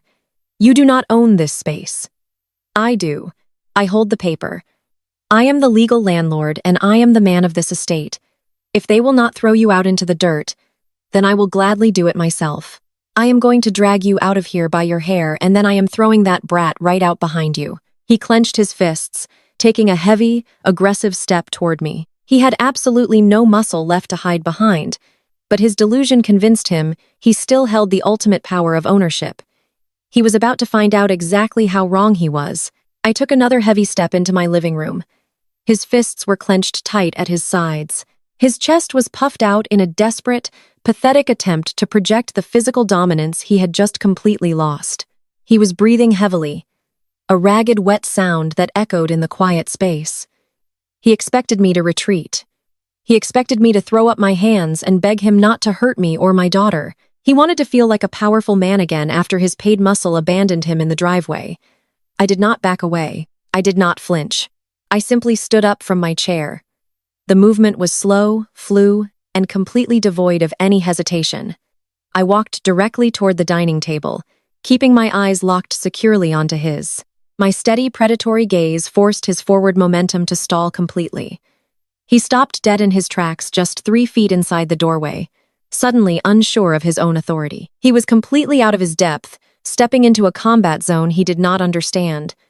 I reached into my heavy canvas tactical bag resting on the floor. I pulled out a thick, heavy manila folder stuffed with freshly printed documents. I lifted it high and dropped it flat onto the center of the wooden dining table. The sharp slap of the heavy paper against the hard surface cracked like a gunshot in the silent room. "You think you hold the paper on this estate, Trent?" I asked, my voice a low, dangerous whisper. "You think your elite corporate lawyers secured this property for you? You think you are the legal landlord of this guest house?" Trent sneered, trying to recover his momentum. He shifted his weight from side to side, pointing a trembling finger at the folder. "I do not think it, Camille. I know it. I bought the debt your financially illiterate parents racked up. I own every single square foot of this property. Now pick up your kid and get out before I physically throw you into the driveway. I rested my fingertips lightly on the top of the manila folder. I did not break eye contact. You are an incredibly arrogant man, Trent, I said smoothly. But your arrogance has made you dangerously sloppy. You operate in a civilian corporate world where you think a sharp suit and a loud voice make you untouchable. You have absolutely no idea what kind of surveillance you triggered when you tried to steal this estate. Trent frowned. His bravado flickered for a fraction of a second. What are you talking about? He demanded, his voice pitching slightly higher. I opened the thick folder. I pulled out a stack of legally certified property deeds and spread them methodically across the table. I wanted him to see the official state seals and the federal notary stamps shining under the dim living room light. A month ago, I explained, keeping my tone perfectly measured, you realized your offshore creditors were preparing to call in a massive margin loan. You were bleeding cash, and you needed millions of dollars in liquid assets immediately to avoid facing severe consequences from very dangerous people. So, you turned to my parents. You manipulated Desmond and Viveka into signing over the deed to their ancestral home. You convinced them you were simply refinancing their massive mortgage to save them from foreclosure. You took their signatures, created a fraudulent shell company, and attempted to leverage this entire estate for a massive emergency bridging loan. Trent swallowed hard. The thick veins in his neck pulsed visibly. He glanced nervously at the open door behind him as if wondering who else was listening. How do you know about that? He asked, his voice losing its aggressive edge entirely. Because you are a common thief operating on a monitored network, I replied. My tactical cyber intelligence unit flagged your shell company the moment you attempted the bulk transfer. Your financial network is heavily tied to known domestic money laundering operations. My parents' address triggered a federal security alert on a highly classified database. I slid the first certified document across the table until it rested just inches from his hands. You assumed I was just a low-ranking clerk living quietly in the guest house, I continued. You assumed I was completely ignorant of the property's legal standing. But while you were busy bragging at country club dinners and belittling my military service, I took immediate tactical action. I utilized a specialized military-affiliated credit union. It is a highly secure financial institution that legally manages my blind trust. Trent stared down at the document. His eyes frantically scanned the dense legal text, desperately searching for a loophole. He was reading the exact coordinates of his own failure. When you attempted to transfer the debt to your fraudulent shell company, I explained my financial officers completely intercepted the sale. We purchased the distressed debt directly from the original bank for pennies on the dollar. We executed the purchase before your falsified paperwork could even clear the local municipality. Your transaction was rejected by federal regulators and completely overwritten by my blind trust. I took a deliberate step around the table, closing the physical distance between us. Trent instinctively took a half step backward, his shoulders curling inward as the weight of my words pressed down on him. You do not hold the paper on this estate, Trent, I said, my voice cutting through him like a blade. You do not own the main house. You do not own the infinity pool. You do not own the manicured gardens, and you certainly do not own this guest house. I am the sole legal owner of the entire property. You do not own a single blade of grass on this estate. You are nothing but a desperate criminal currently trespassing on my land. Trent shook his head violently. His face was pale, his eyes wide with a mixture of absolute confusion and rising terror. No, he stammered, his voice weak and trembling in the quiet room. No. My lawyers filed the paperwork. I saw the transfer receipts. I own this property. You are lying. You are just trying to stall. I allowed a cold, hard smile to finally touch my lips. Your lawyers filed fraudulent paperwork for a transaction that had already been federally blocked. I corrected him. But I will admit, I did let you believe you had successfully stolen the property. I intentionally allowed your shell company to receive fake confirmation receipts from a dummy server I set up. Why would you do that? Trent whispered. He was completely stripped of his arrogant white savior persona. He looked small, pathetic, and entirely defeated. The wealthy bully who had threatened to snap my arm on the patio was entirely gone. Because I needed you to complete the fraudulent transfer, I stated plainly. I needed you to commit federal wire fraud so I could securely trace your laundered funds back to their original source. I needed to see exactly how you were washing the money you embezzled from your venture capital investors. I reached back into the thick folder. This was the moment I had been waiting for since he threw those heavy training gloves at my chest. This was the ultimate tactical strike. I pulled out a thick stack of printed financial ledgers. They were highly classified documents, detailing every single offshore account he had desperately tried to hide. I had pulled them directly from his personal servers just minutes ago. I dropped the heavy stack of ledgers onto the table. I spread them out so the rows of highlighted numbers were completely visible. "These are your offshore routing accounts in the Cayman Islands and Cyprus," I said, tapping the paper with my index finger. "These are the exact dates and times you skimmed principal capital directly from your new investors to pay off the massive losses in your failing tech portfolios. And these are the automated monthly transfers, proving you have been funneling hundreds of thousands of stolen dollars directly through my sister Jasmine's high-end fashion boutique. You turned her retail store into a domestic money laundering operation. You implicated your own wife in a massive federal crime just to cover your tracks." I slid the printed ledgers across the smooth wood of the dining table. The thick stack of papers stopped right against his waist. "Look at them, Trent," I commanded. "Look at the exact dollar amounts." Trent looked down. His entire body was shaking now. He saw the specific account numbers he thought were buried behind impenetrable layers of expensive corporate encryption. He saw the massive $8 million margin call he owed to his creditors. He saw his entire criminal enterprise laid out in stark, undeniable black and white ink. The air completely left his lungs. He stumbled backward, his shoulders slumping as the devastating reality crashed down on him. The color drained entirely from his face, leaving him a sickening shade of gray. His eyes darted rapidly across the pages, registering the sheer magnitude of the evidence I had compiled against him. He realized in that exact moment that he had not just lost the estate, he had lost absolutely everything. His wealth was a mirage. His freedom was gone. I had completely and utterly destroyed him without ever throwing a punch.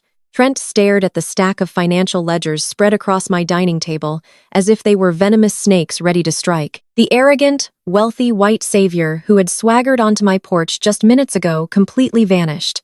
In his place stood a terrified hollow shell of a man. His expensive designer polo shirt was suddenly stained with dark patches of nervous sweat. His broad shoulders caved inward and his chest heaved with shallow, ragged breaths. He reached out with a trembling hand, his fingers hovering over the pages, documenting his massive offshore accounts and his blatant embezzlement.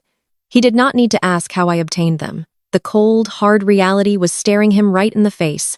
He realized that the impenetrable digital fortress he thought protected his criminal empire had been effortlessly torn down by the very woman he had spent the entire day humiliating. Before Trent could even attempt to formulate a pathetic excuse, the sound of rapid, frantic footsteps echoed across the stone walkway outside.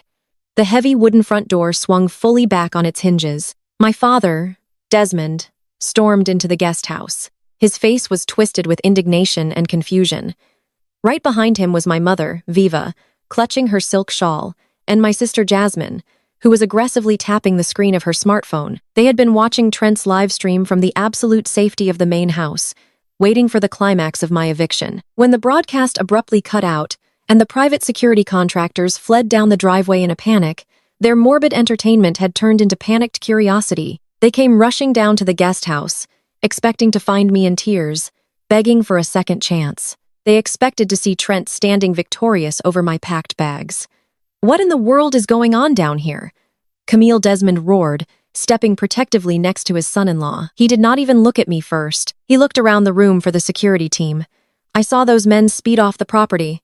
Trent paid good money to have you properly removed from this estate. Why are you still standing in my guest house?" Jasmine shoved her phone into her pocket and rushed to her husband's side. She grabbed his arm, completely oblivious to his frozen, panicked state. "Trent, babe, what happened to the camera?" She whined, her voice high-pitched and incredibly grating. "The feed just died right when those guys walked in. Did she break your phone?" I wanted everyone to see her get dragged out.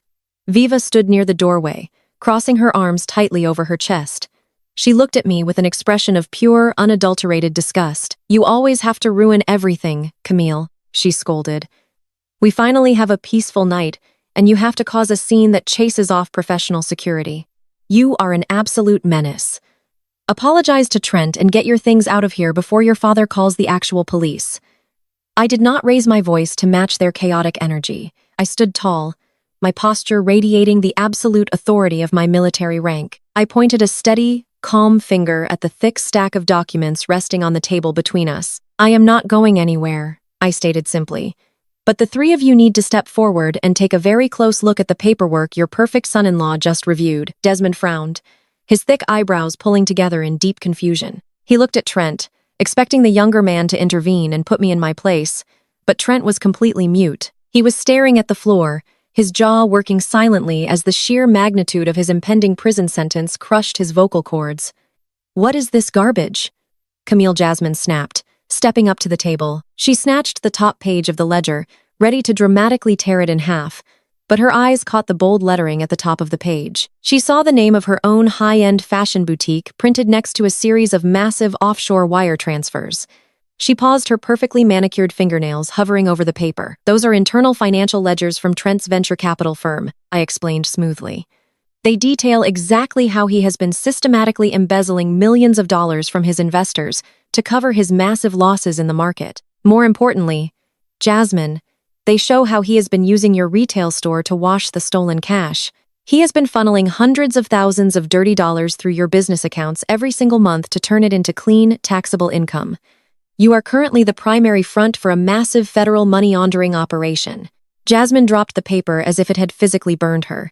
She stumbled backward, bumping into Desmond, what she gasped, her eyes darting wildly toward her husband. "Trent, tell her she is lying. Tell her she made this up."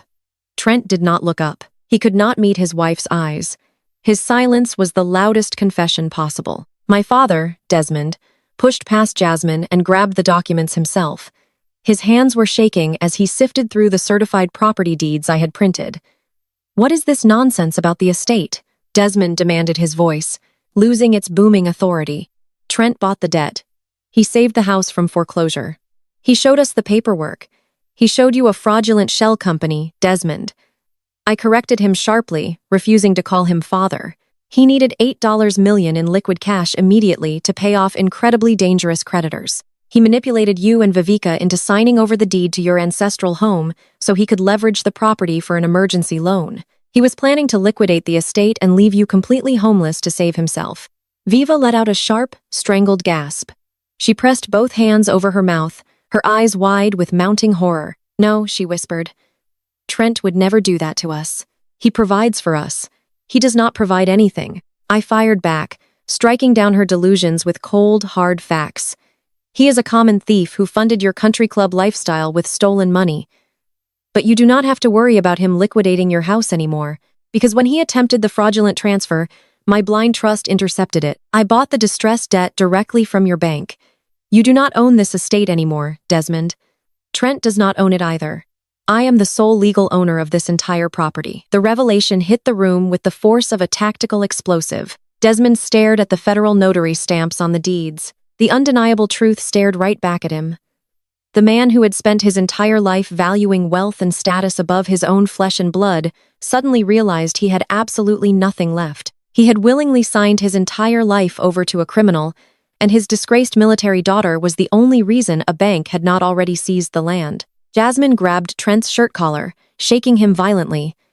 "Say something," she screamed, her voice cracking with pure panic. "Tell them it is not true. Tell them you did not use my store. I am going to go to jail, Trent. They are going to lock me up. Tell them you did not do this." Trent finally looked up. His eyes were wild, bloodshot, and completely devoid of sanity. He was pushed entirely into a corner. His hired muscle had abandoned him. His financial empire was exposed. His family was turning on him. He knew that the federal data packet I prepared was likely already in the hands of the authorities. He could probably hear the imaginary sirens echoing in his head. He was a trapped rat, and trapped rats do not surrender peacefully. They lash out. Trent looked at me with a hatred so pure and unadulterated it practically burned the air between us. He realized he could not fight me financially, and he knew he could not fight me physically after what happened on the patio. But he needed leverage. He needed a guarantee that he could walk out of the guest house and get to his car before the federal agent swarmed the property. He needed a hostage, His wild, desperate eyes shifted away from my face. They darted past my shoulder and landed directly on the small armchair tucked securely in the corner of the room. They landed on Isla. My daughter was sitting perfectly still, her hands pressed tightly over her ears and her eyes squeezed shut exactly as I had instructed her. She was incredibly vulnerable. Trent made his calculation in a fraction of a second. He did not care about the consequences. He did not care about my family watching.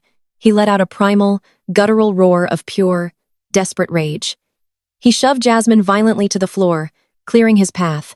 With explosive, terrifying speed, Trent lunged blindly across the living room, reaching his large, grasping hands directly toward my 7-year-old little girl. The space between Trent and the small armchair where my daughter sat was no more than 15 feet, in the heavy shadows of the guest house living room.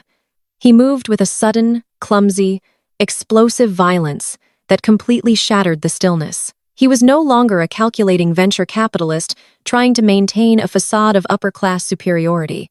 I was a cornered, desperate animal operating purely on the frantic adrenaline of a man who knew he was about to lose his freedom for the rest of his natural life. He crashed past the glass coffee table, knocking it aside with his heavy knee. The wood scraped harshly against the floorboards, a loud, jarring noise that signaled the absolute end of any peaceful resolution. Up until this exact fraction of a second, Isla had followed my instructions with perfect discipline. She was sitting in the corner armchair with her small hands pressed tightly over her ears and her eyes squeezed tightly shut. She was trusting me completely to handle the loud bullies in the room. Because her eyes were closed, she did not see the massive, desperate man charging directly toward her. She had absolutely no warning before the violence reached her. Trent did not hesitate. He did not show a single ounce of restraint or hesitation at the sight of a completely defenseless 7-year-old child. He reached out with his large, sweaty hands and clamped his thick fingers brutally around her delicate upper arm. His grip was vicious, entirely disregarding her small frame. With a sharp, violent yank, he pulled my 70B daughter completely out of the armchair. Isla let out a sharp gasp of pure shock as she was hoisted into the air. Her stuffed bear fell from her hands, hitting the floor as Trent dragged her roughly against his side. He wrapped his thick forearm tightly around her small waist, lifting her feet partially off the ground so she could not plant her sneakers on the floorboards to resist. He was holding her like a human shield, positioning her small body directly between himself and me. "Stay exactly where you are," Camille Trent screamed, his voice cracking with a wild, unhinged panic. He was breathing heavily, sweat pouring down his red-flushed face. "Do not take a single step forward, or I swear I will hurt her. I will snap her arm right now. You just let me walk out that front door and get to my car. You let me drive away right now, and she does not get hurt." I was dragging her backward toward the open front door. His eyes were wide and manic, darting between my face and the dark driveway outside, where his luxury SUV was still idling. He needed a hostage to guarantee his safe passage off the estate before the federal agents swarmed the perimeter. He actually believed that holding a child would paralyze me with maternal terror. He thought I would drop to my knees and negotiate for her safety while he made his cowardly escape. But what happened next in that living room was not just about Trent's desperate crime. It was about the absolute sickening revelation of my family. My father, Desmond, was standing less than 5 feet away from the doorway. He was a large man who had spent my entire life loudly boasting about his role as the great provider and protector of our family. He constantly preached about masculine authority and traditional values. Yet, as a grown man, violently grabbed his own 7-year-old granddaughter and threatened to break her bones. Desmond did absolutely nothing. He froze completely. The illusion of his strong patriarchal authority shattered into a million pieces. He stared at Trent with wide, terrified eyes, entirely paralyzed by his own cowardice. He would not risk his own safety to protect a child. My mother, Vivica, stood right behind him. She was watching a desperate criminal kidnap her granddaughter, but her feet remained glued to the floor. She pressed her hands over her mouth, letting out small, helpless gasps. For decades, she had criticized my lack of feminine grace and told me I was too aggressive. Now faced with true, unadulterated aggression from the man she worshipped, she was completely immobilized.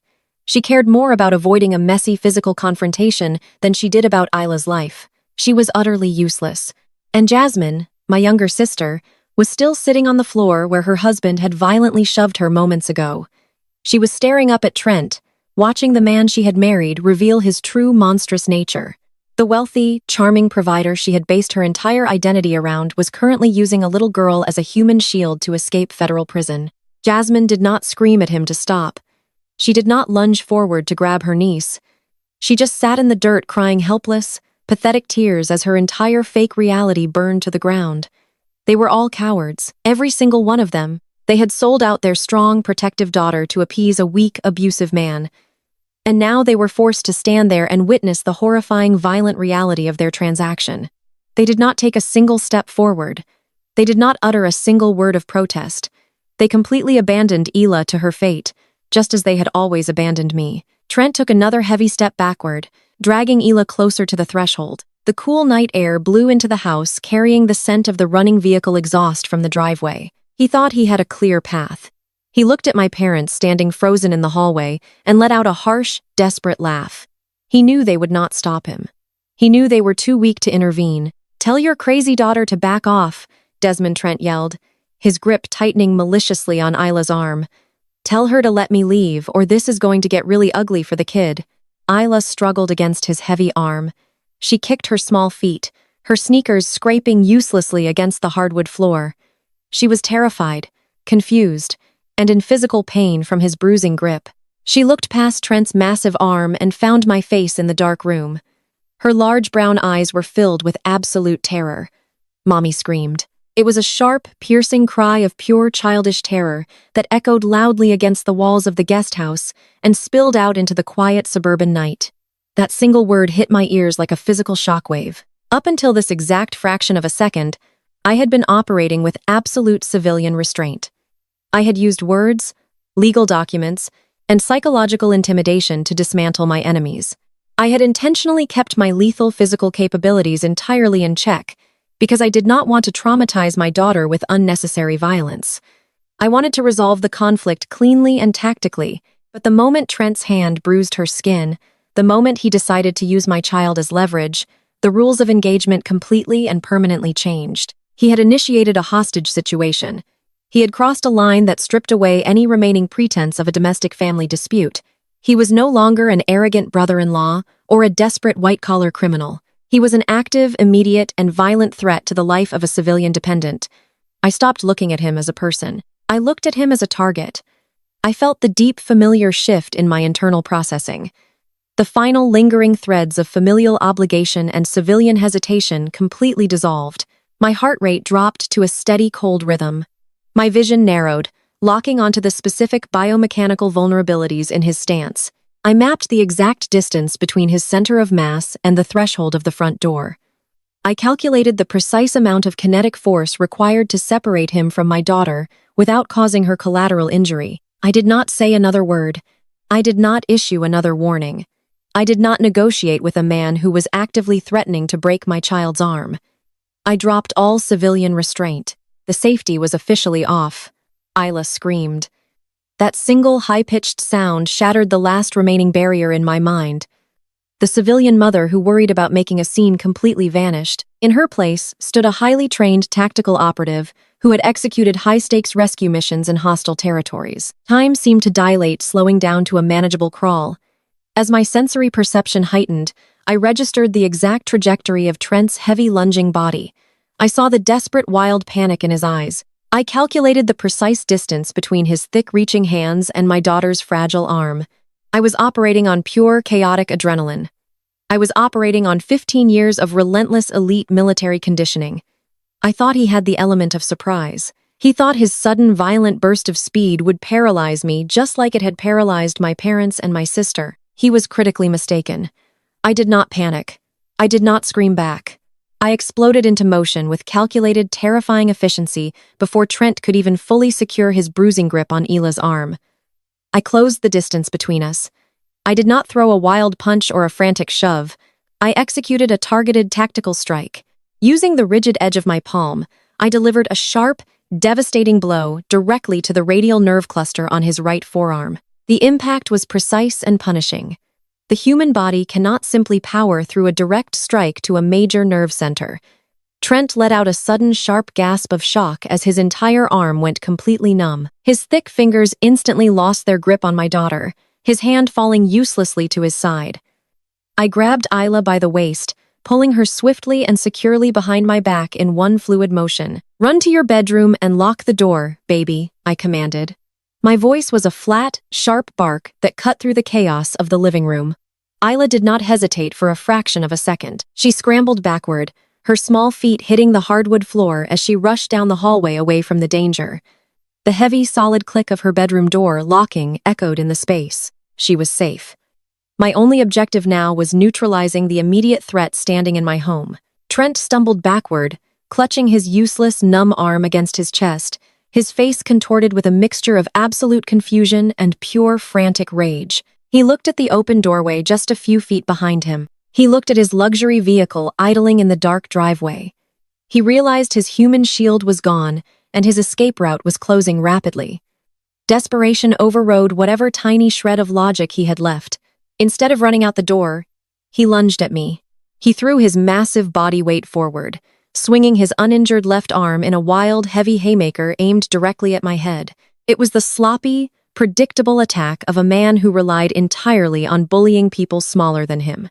I ducked effortlessly beneath his clumsy swinging fist. I stepped directly into his center of gravity, effectively trapping him in my space. I grabbed his extended left arm, securing my grip around his tricep and his wrist with a vice-like hold. Using his own aggressive forward momentum against him, I pivoted sharply on my lead foot. I drove my elbow upward into his shoulder joint, while simultaneously executing a brutal sweeping kick against the back of his knees. Trent was a large, heavy man, but gravity and physics do not care about your bank account or your social status. His legs flew completely out from under him. He went airborne for a split second before crashing violently through the open doorway. His heavy body slammed hard onto the wooden planks of the front porch. The impact knocked the breath out of his lungs in a loud, wet wheeze. But I was not finished. He was still an active, hostile threat. Before he could even attempt to roll over or catch his breath, I moved with him. I grabbed the collar of his expensive designer shirt and dragged his disoriented, thrashing body off the porch steps and straight down onto the hard, rough pavement of the driveway. I needed him completely isolated from the house and fully neutralized on open ground. He hit the asphalt with a heavy, sickening thud that scraped the skin from his cheek. I immediately dropped my knee squarely into the center of his upper back, pinning his spine directly against the cold concrete. I grabbed his left arm, twisting it sharply behind his back into a highly classified, non-lethal submission hold. I applied precise, agonizing pressure to his shoulder joint and his elbow simultaneously. I pushed the joint to the absolute mathematical brink of dislocation. It was a perfectly controlled application of extreme physical pain designed to paralyze an enemy combatant without causing permanent structural damage. Trent let out a raw, guttural scream of absolute agony. His face was smashed sideways against the rough pavement. He thrashed his legs wildly against the driveway, kicking up loose gravel, but my knee was anchored to his spine like a solid block of iron. He was completely immobilized. He could not fight. He could not run. He could not even breathe properly under my weight. "Do not move a single muscle, Trent," I ordered. My voice was a cold, lethal whisper that echoed clearly in the quiet night air. "If you twitch, if you try to roll, or if you even think about standing up, I will dislocate this shoulder and separate your rotator cuff from the bone. Do you understand me?" He stopped thrashing instantly. The sheer blinding pain radiating through his arm finally broke through his desperate panic. He was totally broken. The wealthy, arrogant venture capitalist who had strutted onto my property demanding my eviction was now weeping openly into the dirt. Tears streamed down his flush, dirty face, mixing with the dust and gravel on the driveway. He let out a series of pathetic, ragged sobs. "Please," he whimpered, his voice cracking with humiliation. "Please let me go. I am sorry. Please do not break my arm." I kept the pressure perfectly steady, locking him firmly in place. I looked up toward the open doorway of the guest house. My parents, Desmond and Vivica, were standing on the porch, clutching the wooden railing in absolute horror. Jasmine was standing right beside them, her hands covering her mouth, her eyes wide with shock. They had just watched the daughter they dismissed as a low-level clerk systematically and brutally dismantle a massive man in less than 10 seconds. They had watched me execute a level of tactical violence they could not even comprehend. Their pristine country club world was completely shattered. The illusion of Trent's unmatched masculine authority was destroyed. They were staring at me like I was a dangerous stranger who had invaded their home. They finally saw the combat veteran I truly was. They saw the operational commander who did not need their money or their approval to possess absolute power. I did not offer them a single word of explanation. I did not care about their shock or their horror. I simply held Trent pinned to the pavement, my posture unyielding, waiting for the inevitable conclusion to the digital trap I had set earlier that night. The quiet suburban night was suddenly broken. It started as a low, distant hum, a vibration that I could feel through the soles of my tactical boots against the driveway. Then the sound grew rapidly. The distinct roar of multiple heavy-duty engines surged down the main road leading toward the estate. The trees lining the property flashed with alternating bursts of blinding red and blue lights, painting the manicured lawns in harsh emergency colors. The piercing, wailing sound of federal sirens flooded the private street, echoing loudly against the massive stone walls of the main house. The cavalry had arrived. The blinding strobe of red and blue emergency lights washed over the manicured landscaping of my parents' estate. A convoy of 5 heavily armored black sport utility vehicles tore down the private driveway, completely ignoring the pristine grass as their heavy tires dug deep into the turf. The synchronized roar of their high-performance engines drowned out the pathetic sobbing of the man currently pinned beneath my knee. Dozens of federal agents poured out of the vehicles before they had even fully come to a stop. They moved with the crisp, undeniable precision of a highly trained tactical unit. Weapons were drawn but securely pointed at the ground, their heavy flashlights cutting through the humid night air to secure the perimeter. They established absolute control of the environment in a matter of seconds. The chaotic violence that Trent had brought to my doorstep was instantly neutralized by overwhelming systemic authority. I maintained my submission. "Hold on, Trent," keeping my knee firmly anchored to his spine until the lead agent approached my position. He was a tall, imposing man wearing a heavy tactical vest with the bold yellow letters of the Federal Bureau of Investigation emblazoned across his chest. He holstered his weapon and gave me a crisp, professional nod. "Major Camille, the agent," said his voice, carrying the deep respect of a fellow tactical operator. "We received your encrypted data packet. Excellent work securing the hostile target and maintaining the perimeter. We will take full custody of the suspect from here."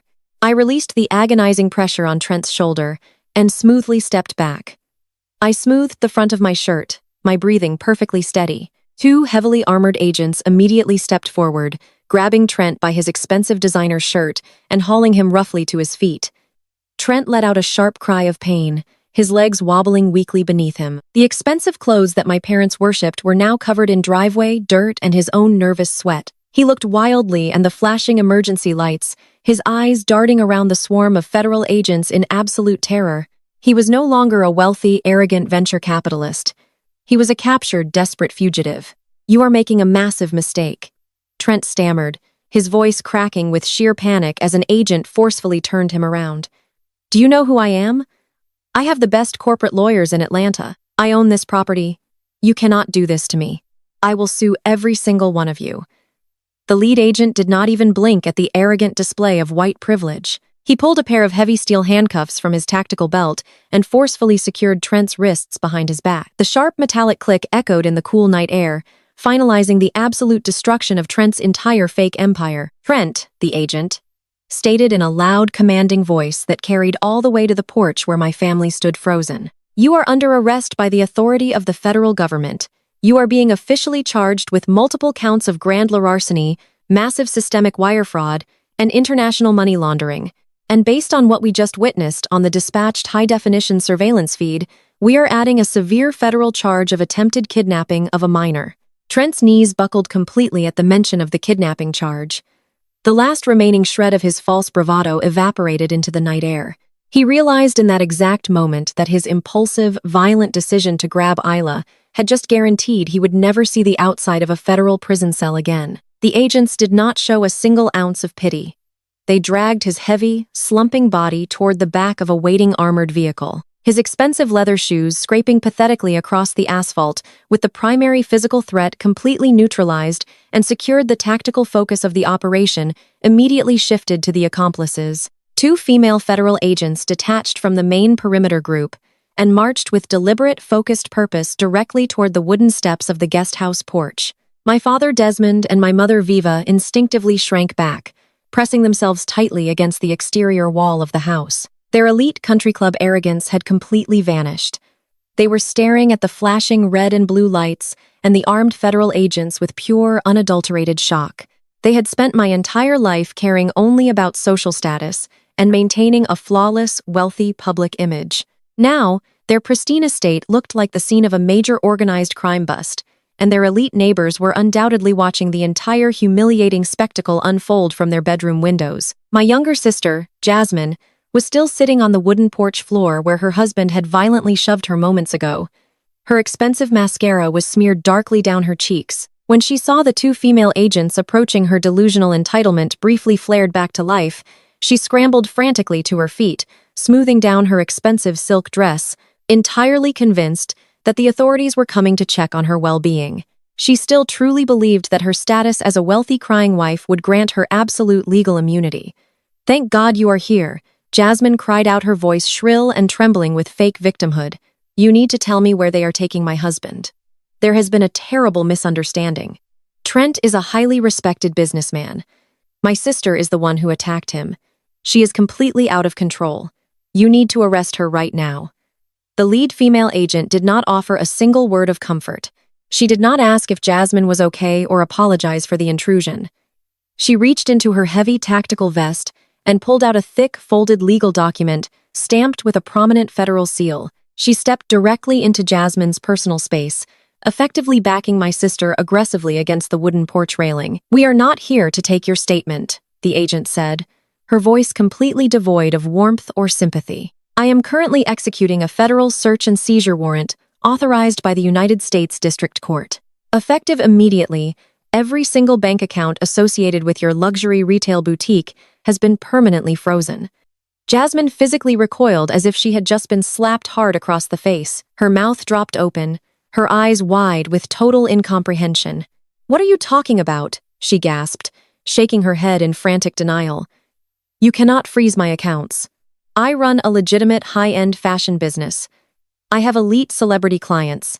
You are making a huge mistake." "There is absolutely no mistake," the agent replied sharply, stepping even closer and raising the document. "The encrypted data packet we received tonight provided undeniable, comprehensive proof that your boutique is nothing more than a domestic front for your husband's criminal enterprise. He has been funneling hundreds of thousands of stolen dollars through your cash registers every single month to wash his embezzled investor funds.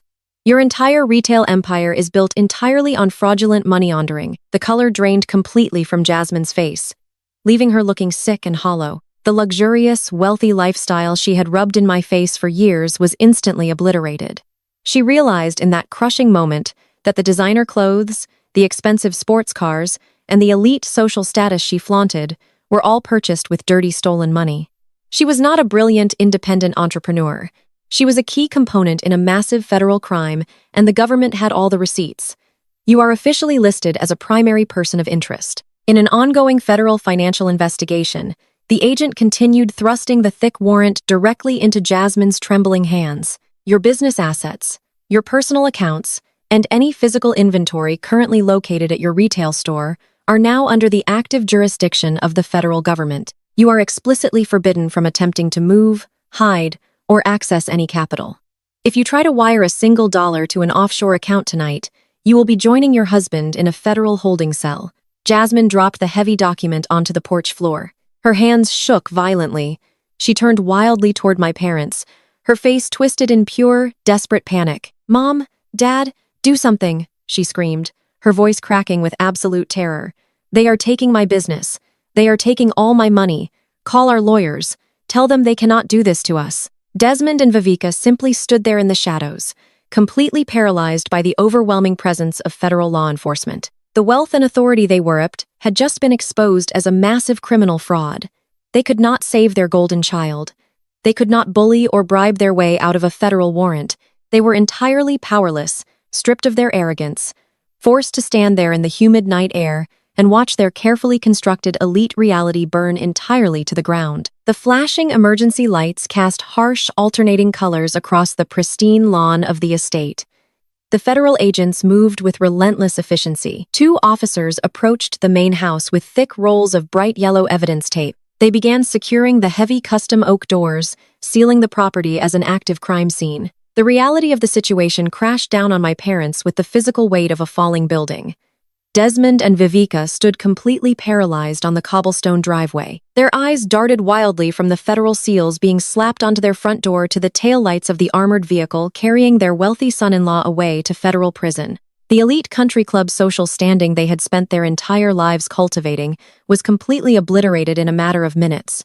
Jasmine was shivering in the humid night air. The warrant she had dropped on the porch floor fluttered slightly in the breeze. She turned to Desmond, her voice high and trembling with raw panic. "Dad, you have to do something," Jasmine cried out, grabbing his arm frantically. "You have to call the bank. Call your country club lawyers. They just froze all my boutique accounts. I do not have a single dollar to my name. I cannot even afford a defense attorney. You have to help me. You have to use the estate money to bail Trent out so he can fix this." Desmond looked at his youngest daughter as if she were speaking a foreign language.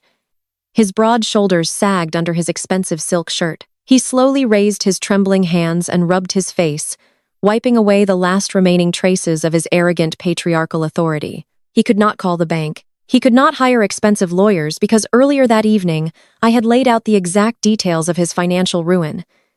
The devastating truth that he had been trying to suppress was now clawing its way to the surface. "I do not have any money," Desmond whispered. His voice was a hollow, raspy shell of its former booming self. "Trent came to us last month. He told us he needed to restructure our mortgage to save us from foreclosure. He told us to sign the deed over to his holding company so he could manage the debt. We signed everything over to him. We gave him the entire estate." Vivica let out a sharp, agonizing wail.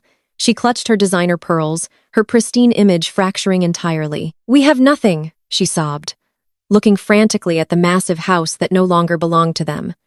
"He stole our home. He stole our legacy to cover his criminal debts. We are completely destitute." Desmond shook his head, his eyes slowly turning toward the guesthouse porch where I stood. "It is worse than that, Vivica," he said, his voice completely devoid of hope. "Trent did not just steal it, he lost it. He tried to transfer the deed to a shell company, but the transaction was blocked.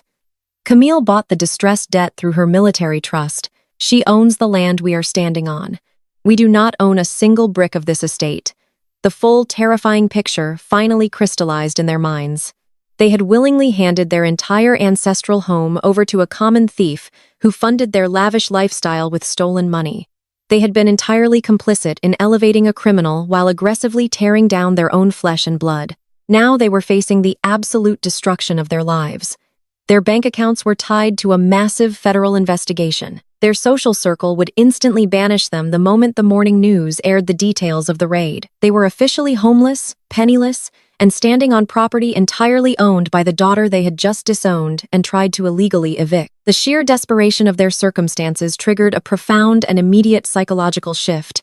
The arrogant contempt they had directed at me all evening completely evaporated. The same people who had stood by and watched a grown man violently grab my 7-year-old daughter suddenly realized I was the only person on Earth holding a life raft.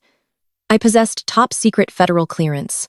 I commanded an elite intelligence unit, and I held the sole legal deed to a multi-million-dollar property. Vivica was the first to pivot. She abandoned her pride entirely. She rushed across the manicured lawn toward the guest house, her expensive heels sinking into the soft dirt. She practically crawled up the wooden steps of the porch, tears streaming heavily down her face. She reached out with both hands, desperate to grab my arm, but she stopped just short of touching me when she saw the cold, unyielding expression on my face. "Camille, please," Vivica begged. Her voice was drenched in performative sorrow and frantic manipulation. "You have to help us. You have to call these agents off. You are a high-ranking officer. You have the power to stop this. Tell them your sister had no idea what Trent was doing. Tell them we are innocent. You own the estate now. You can let us stay in the main house. We can figure this out together." Jasmine ran up the steps right behind her mother. The sister who had laughed and demanded I be thrown out onto the street just 20 minutes ago was now sobbing uncontrollably. She dropped to her knees on the wooden porch boards. "Camille, I am so sorry," Jasmine wailed, clutching the fabric of her ruined silk dress. "I was stupid. I was blind. Trent lied to all of us. I did not know he was washing money through my boutique. You have to use your military lawyers to protect me. I do not want to go to federal prison. I am your little sister. You have to save me."